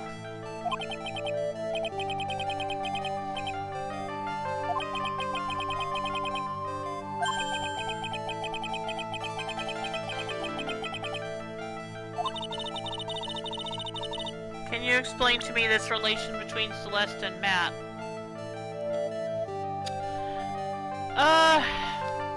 Let me think. I think you know the reason, you just can't think which piece of evidence proves it, am I right? Yeah, I feel like it has something to do with Celeste, but yeah, I really don't know what piece of evidence to present in that regard. Can you please explain to me this relationship between Celeste and Matt? Yeah, see, I probably don't have that evidence yet. So I probably just need to back out of this for now. Here's a hint, you're on the wrong track. Okay. Well, that doesn't narrow it down, that makes it even harder then. Why would he be watching Karina's room?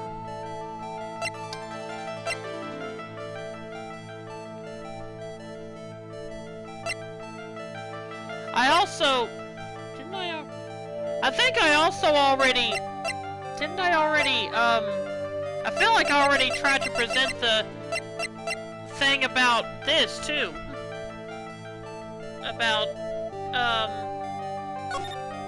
About her possibly being in a scandal with him. I mean the On Guard question. Yeah, I know. That's what I'm talking about, too. I'm talking about what I presented in, when I talked to On Guard.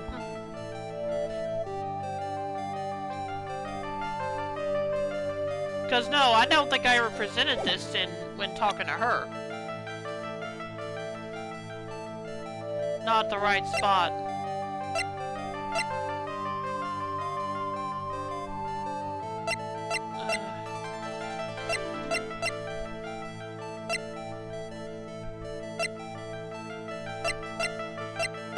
I don't know what you mean then, sorry.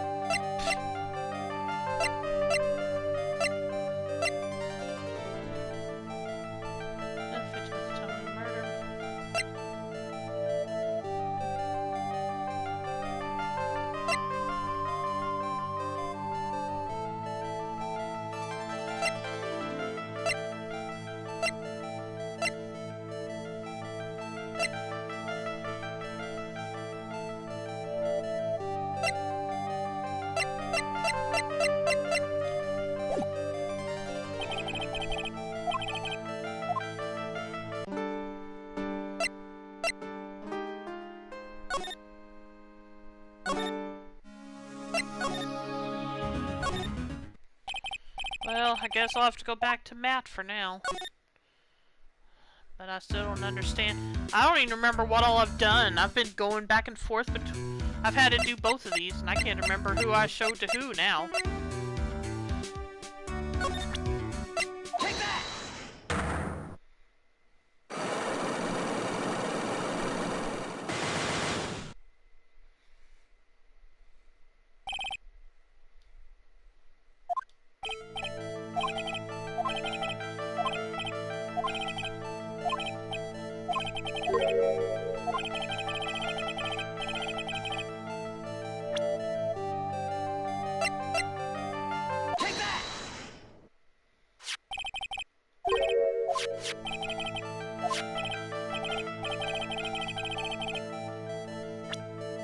Take that!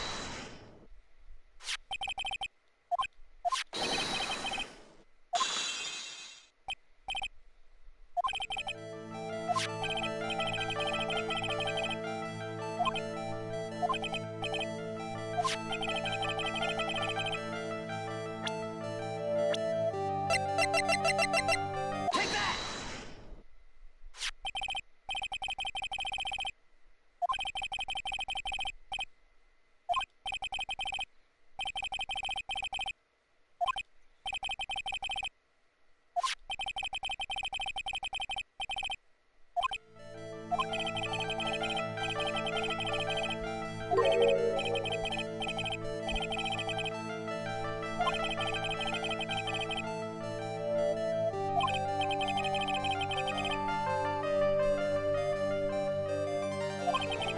Here's proof that it was you who put the camera inside the bear. Take that!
I've been asked why you set up the camera yet, and what your secret is. Of course, it would be.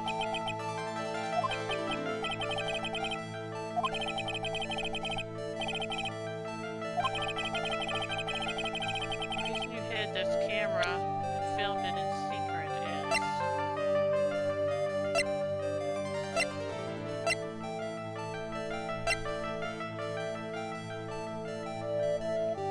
The reason you hid this camera in Mr. Kurita's room and filmed it in secret is.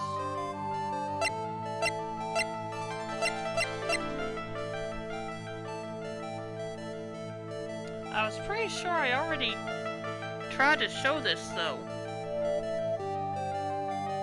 At this. Are you sure I didn't do it at this? No, I couldn't.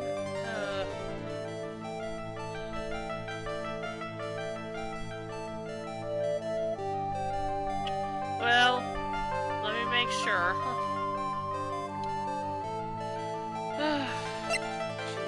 Tabloid article about the victim. Oh. Wait a minute.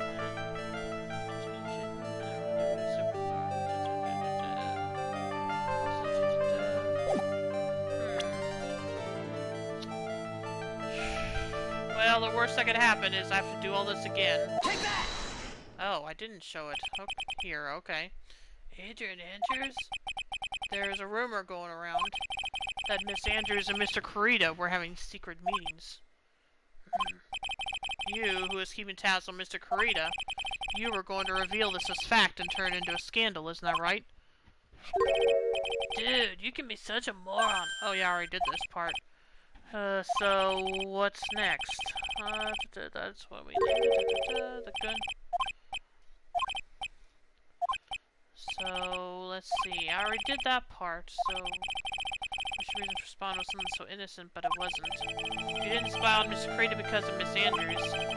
Then there's only one reason I can think of for you to do such a thing. The real reason you said that camera in Mr. Carita's room was...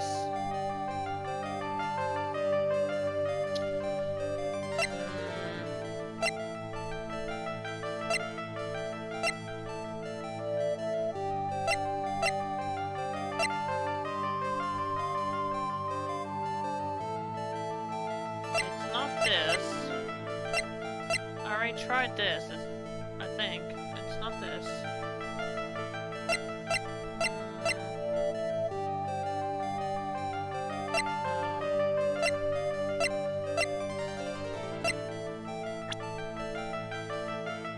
Want a hint?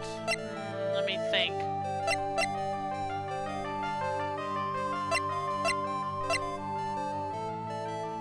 Real reason you set up that camera in Mr. Carita's room was...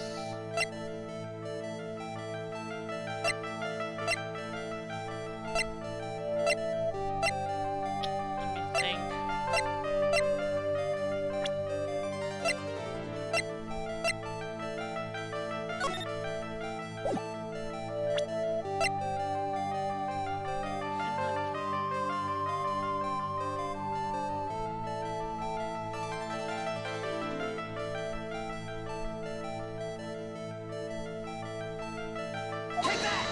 Darn. I thought it might have been that.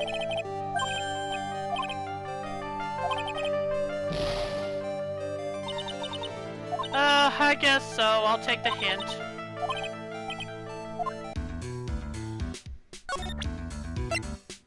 Take that!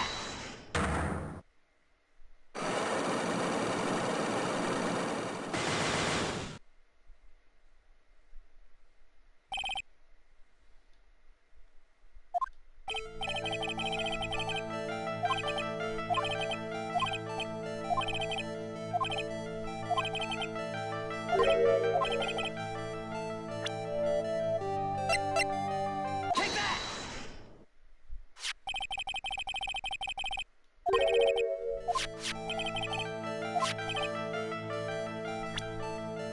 Take that!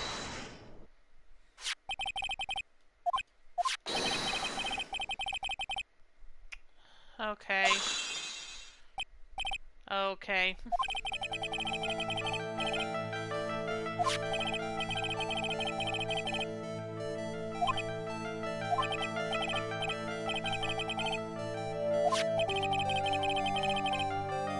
I actually thought of that, to be honest. I just didn't think that would be it.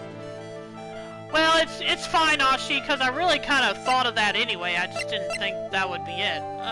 The reason for sticking this bear. Oh, right. Take that!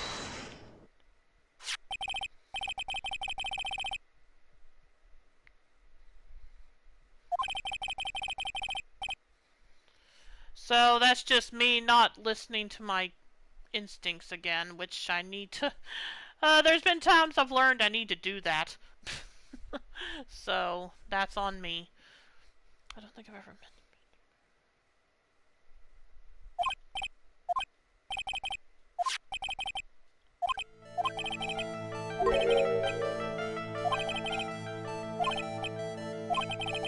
Here's the prison. Okay. Take that!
Nope.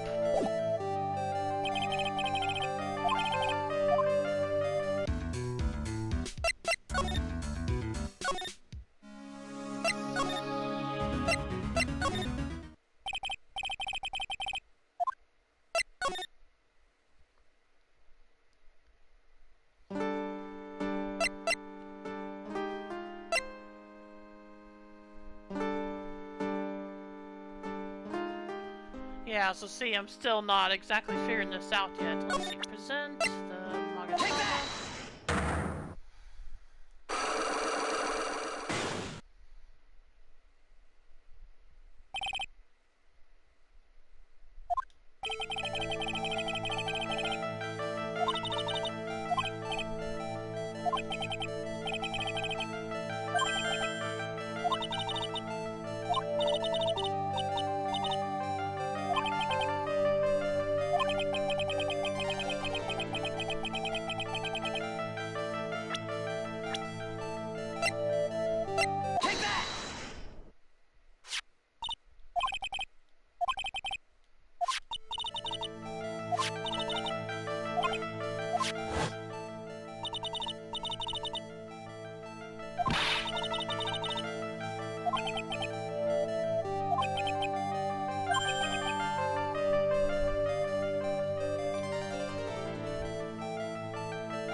I still have no idea.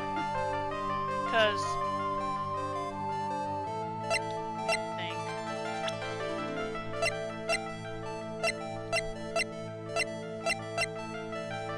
So you know that the reason for the camera was not to catch Adrian Anderson there, so what else could it be?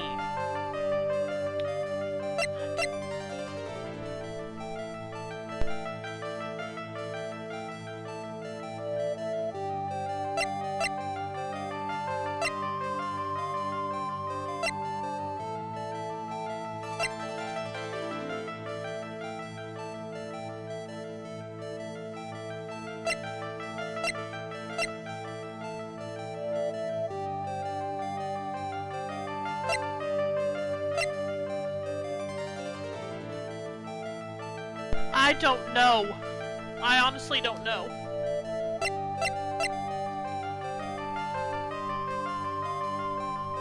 Seems like a nickel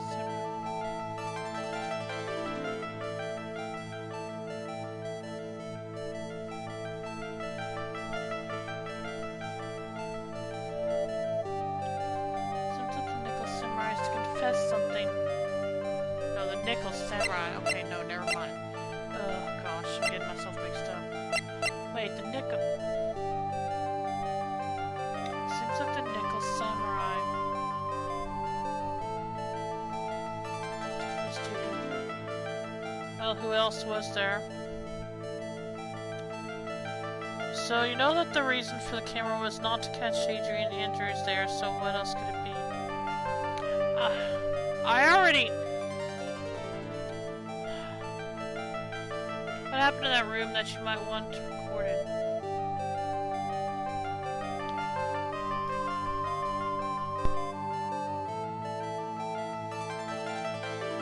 I honestly don't know. I'm sorry. I don't... you can say I'm bad at this game all you want, but I seriously don't know. Let's see.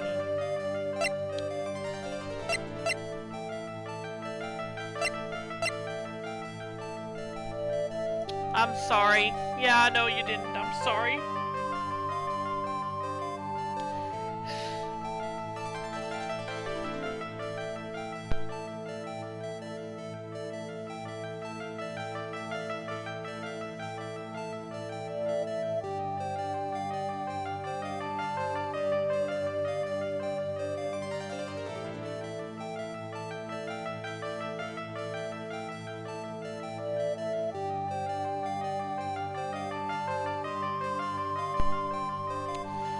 Yeah, I do.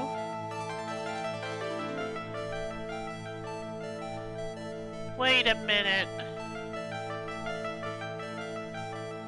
Did I already...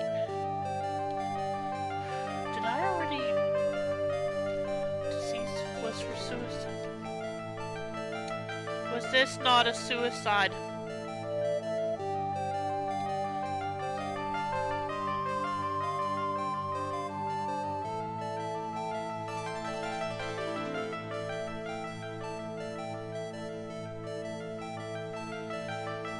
Can you explain to me this relation between Celeste and Matt?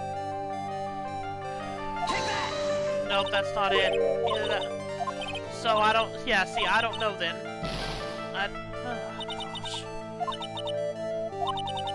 Wait a minute. Hang on. Oh, gosh. Hang on. Let me think of something.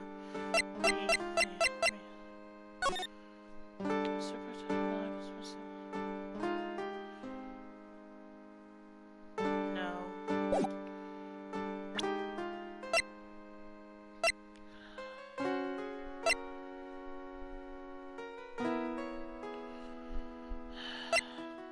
Well, yeah, there. I don't. You're talking about Juan's murder. Wait a minute. Yeah, but I thought. Gosh, we're talking about the relationship between Matt and Celeste. I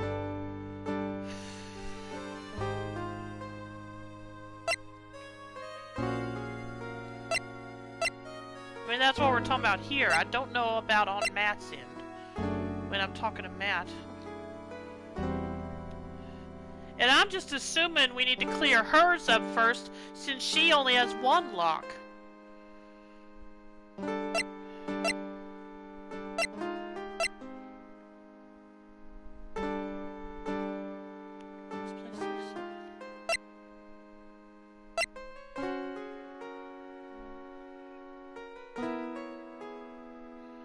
I think Matt's is first, actually. Okay. Well, let's go back and start over again, then. I'll be right back, though. Just give me a little bit, okay? And again, I'm sorry for getting upset before.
Okay, I'm back. Let's see what I can get done before I have to end the stream, whether it's early or at the usual time.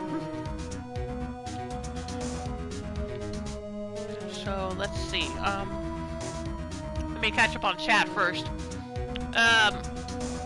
You played Danganronpa before. Let's try to timeline the crime to find the missing piece.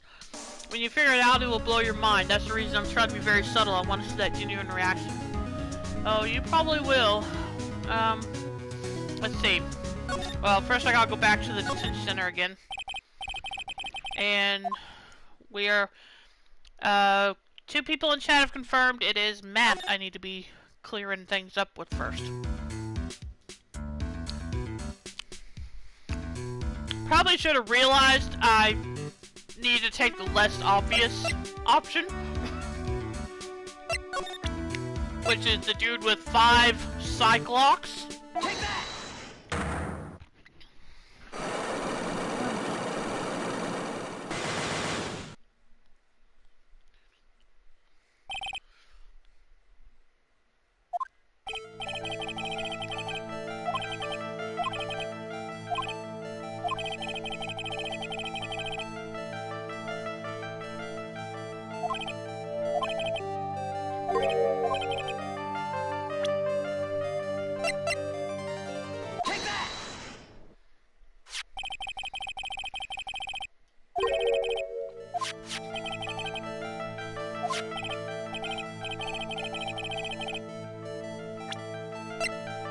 Take that! Take that!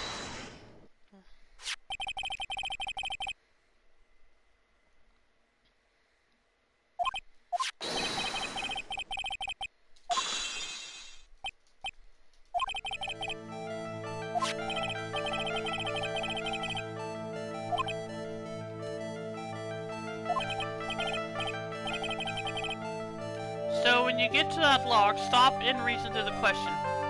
He wasn't one to catch Juan and Adrian, that's old news. So what else might he be interested in? Don't think you're telling me the answer, just talk us through your thought process. Okay, will do. Let's see. Sure, dude, what else could it be from? What else could it be from? Hurry.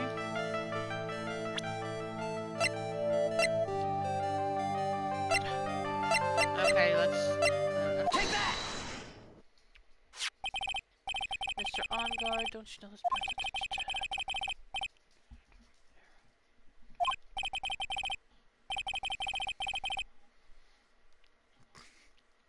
I'm sorry, I love this line right here from Phoenix. Take that!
Okay, so basically he's saying one wouldn't be hurt by this scandal.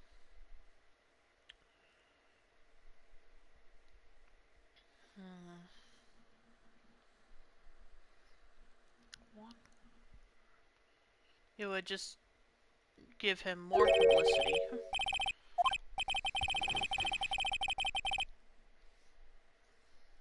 Yeah. That's true. Let's see how many people still paying attention to this.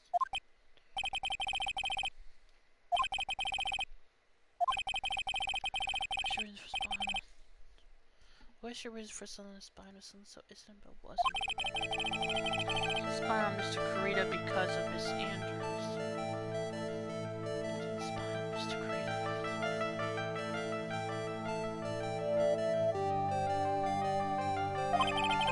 Then there's only one reason I can think of for you to do such a thing. The real reason you set up. So we're back at that point. Okay, talk to your thought process. Okay, you didn't. He didn't set it up. He didn't spy on one because of Adrian. So there was another reason he wanted to spy on one.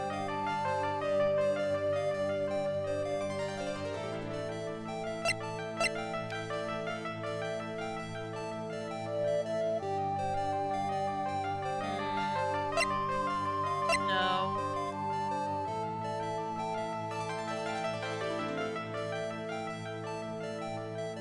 So if it wasn't Adrian, it must have been something else.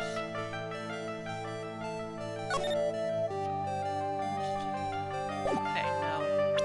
I keep forgetting I don't have a picture of that scene.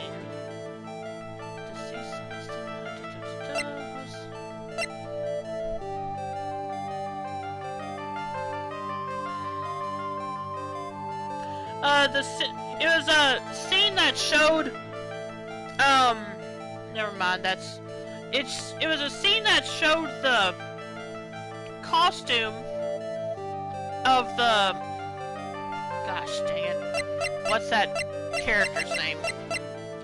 The Nickel Samurai being in Juan's room, but I don't think that has anything to do with it. Or maybe it does.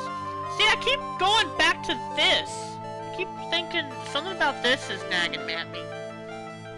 Seems like the Nickel Samurai is to confess something after the post-ceremony stage show. Juan had a Nickel Samurai costume in his room, so I don't know what he was going to confess, but it was going to be something to make Math look bad. Whether it was going to be something that I'm wondering if it was something to do with Celeste. Now, why would that make him film Juan's room? If he wanted something...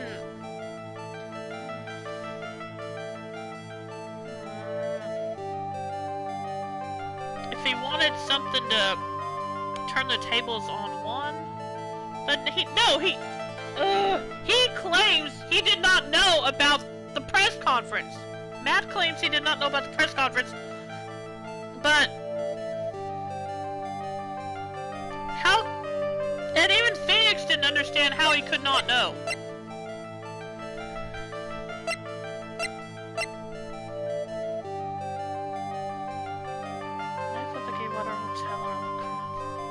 Look at the camera again.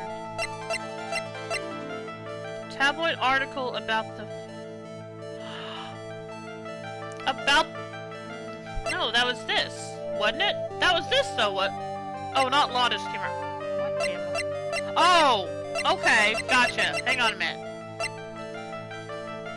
Set to record the victim's room from 8 p.m. for 1 hour. It was running at the time of the murder.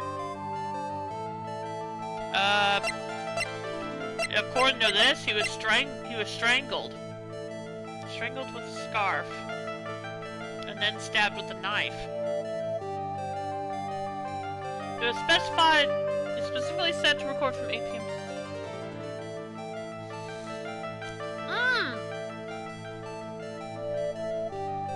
Wait a minute. He was... Dang it, I thought I was onto something. Let me think. Let me think. 8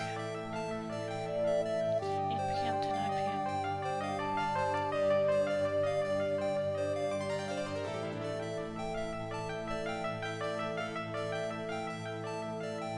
Strangled with a scarf.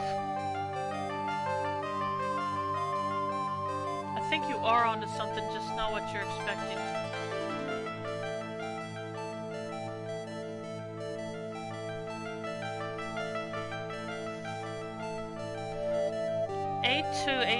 Eight to 9 p.m.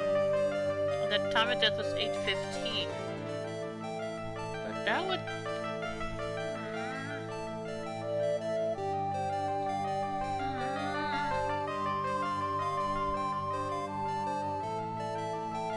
Well...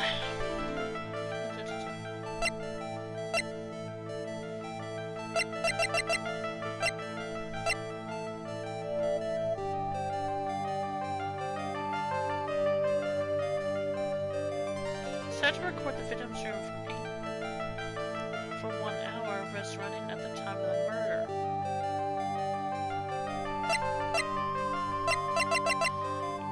But why?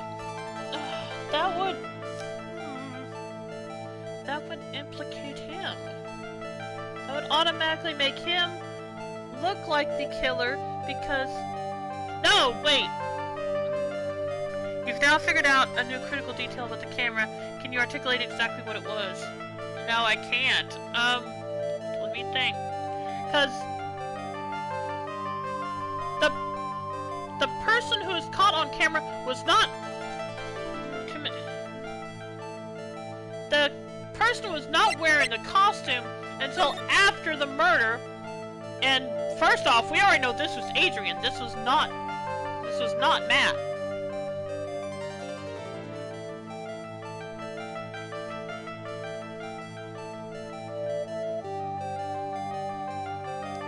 Figured out that the camera was recording the murder.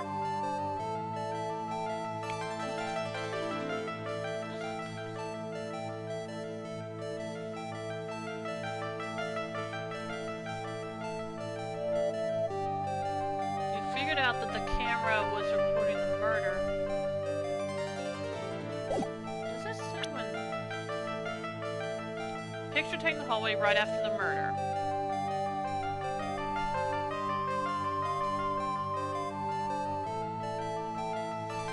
Oh gosh, I'm stupid, because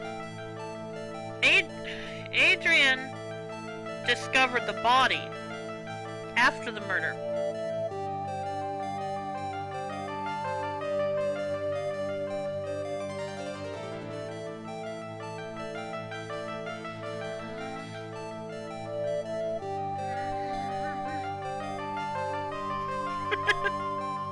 I'm sorry. Think. Come on.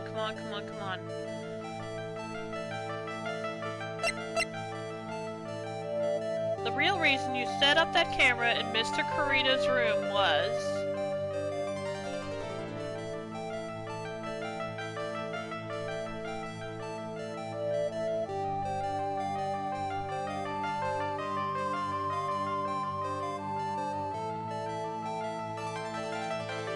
So given that, let's ask again, what else in that room, Wright?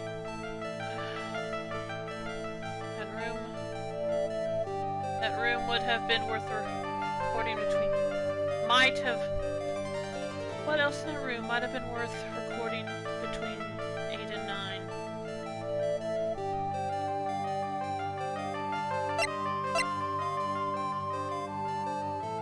It wasn't about Adrian. It was not about Adrian, so he couldn't have wanted to set her up. And besides us, she used the knife to try to frame Matt.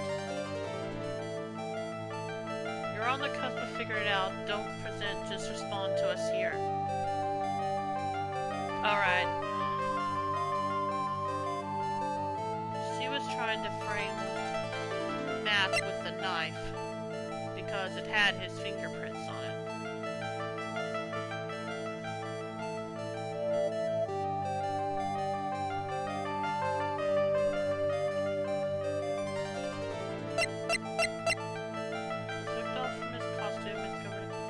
She did that too. She did that too, again, to frame him.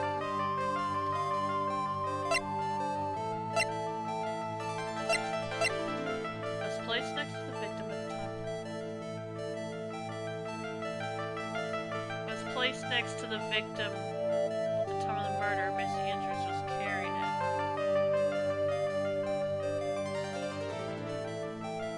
But if the camera was still going at the time, someone had to have seen her take... Well, someone would have had to have seen her do everything.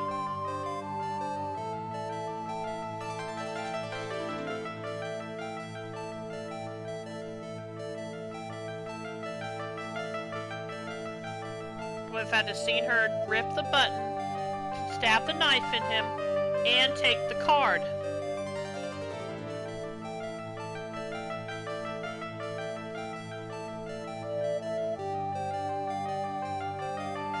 There's also the thing with the drink, but I've kind of forgotten that. We just know it has her fingerprints on it, and that she... You're so close yet so far. Why don't I ask a question that will cause you to doubt all your assumptions? Sure.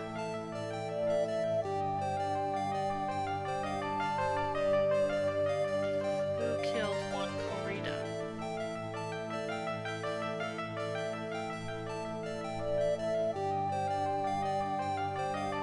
Well...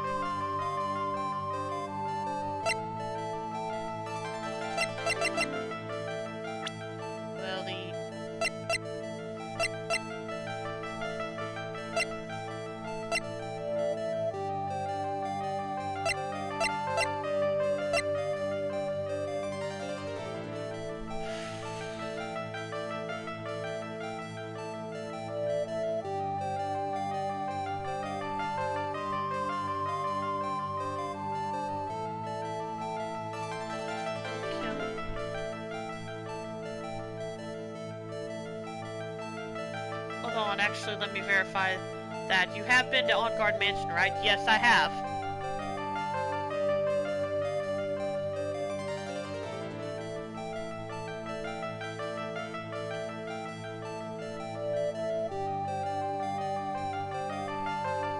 Okay, thought so, but wanted to make sure.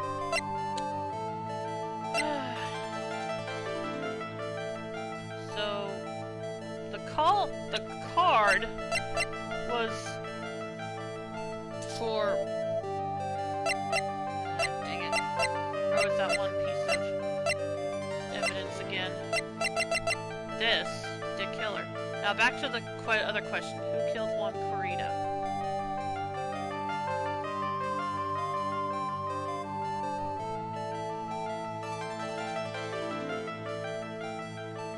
Well, we were under the impression that it was this person, the one who kidnapped Maya, who I already have a good idea who that is. But is it really?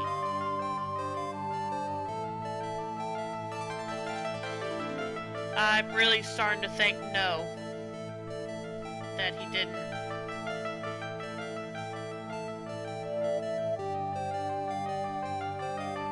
Because the impression we've been given is that he was hired to... Shelly the killer was hired to kill him. But if Shelly the killer is who we think he is,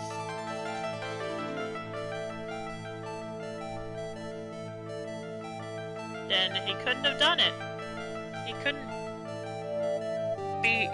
be the killer. Because if he was, why would he be so certain that Matt could be charged with a crime.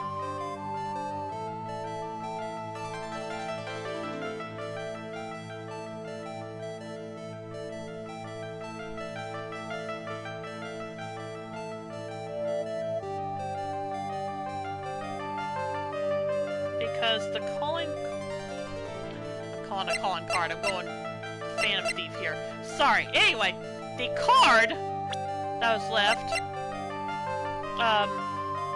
Miles specifically said that it was for Shelly to kill her. So again, if he really was the killer with this evidence left there, then why was he holding Maya hostage to get Matt acquitted?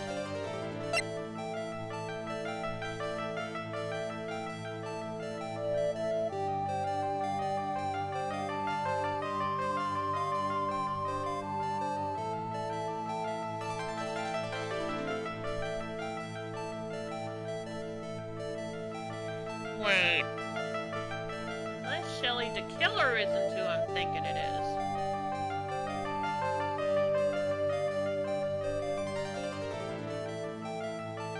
That message came after Matt was arrested, yes. Yeah, that's right.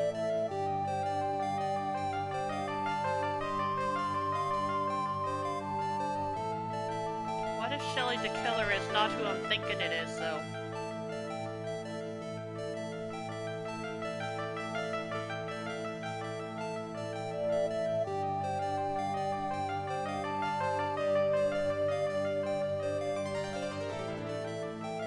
I thought Shelly the killer was this guy.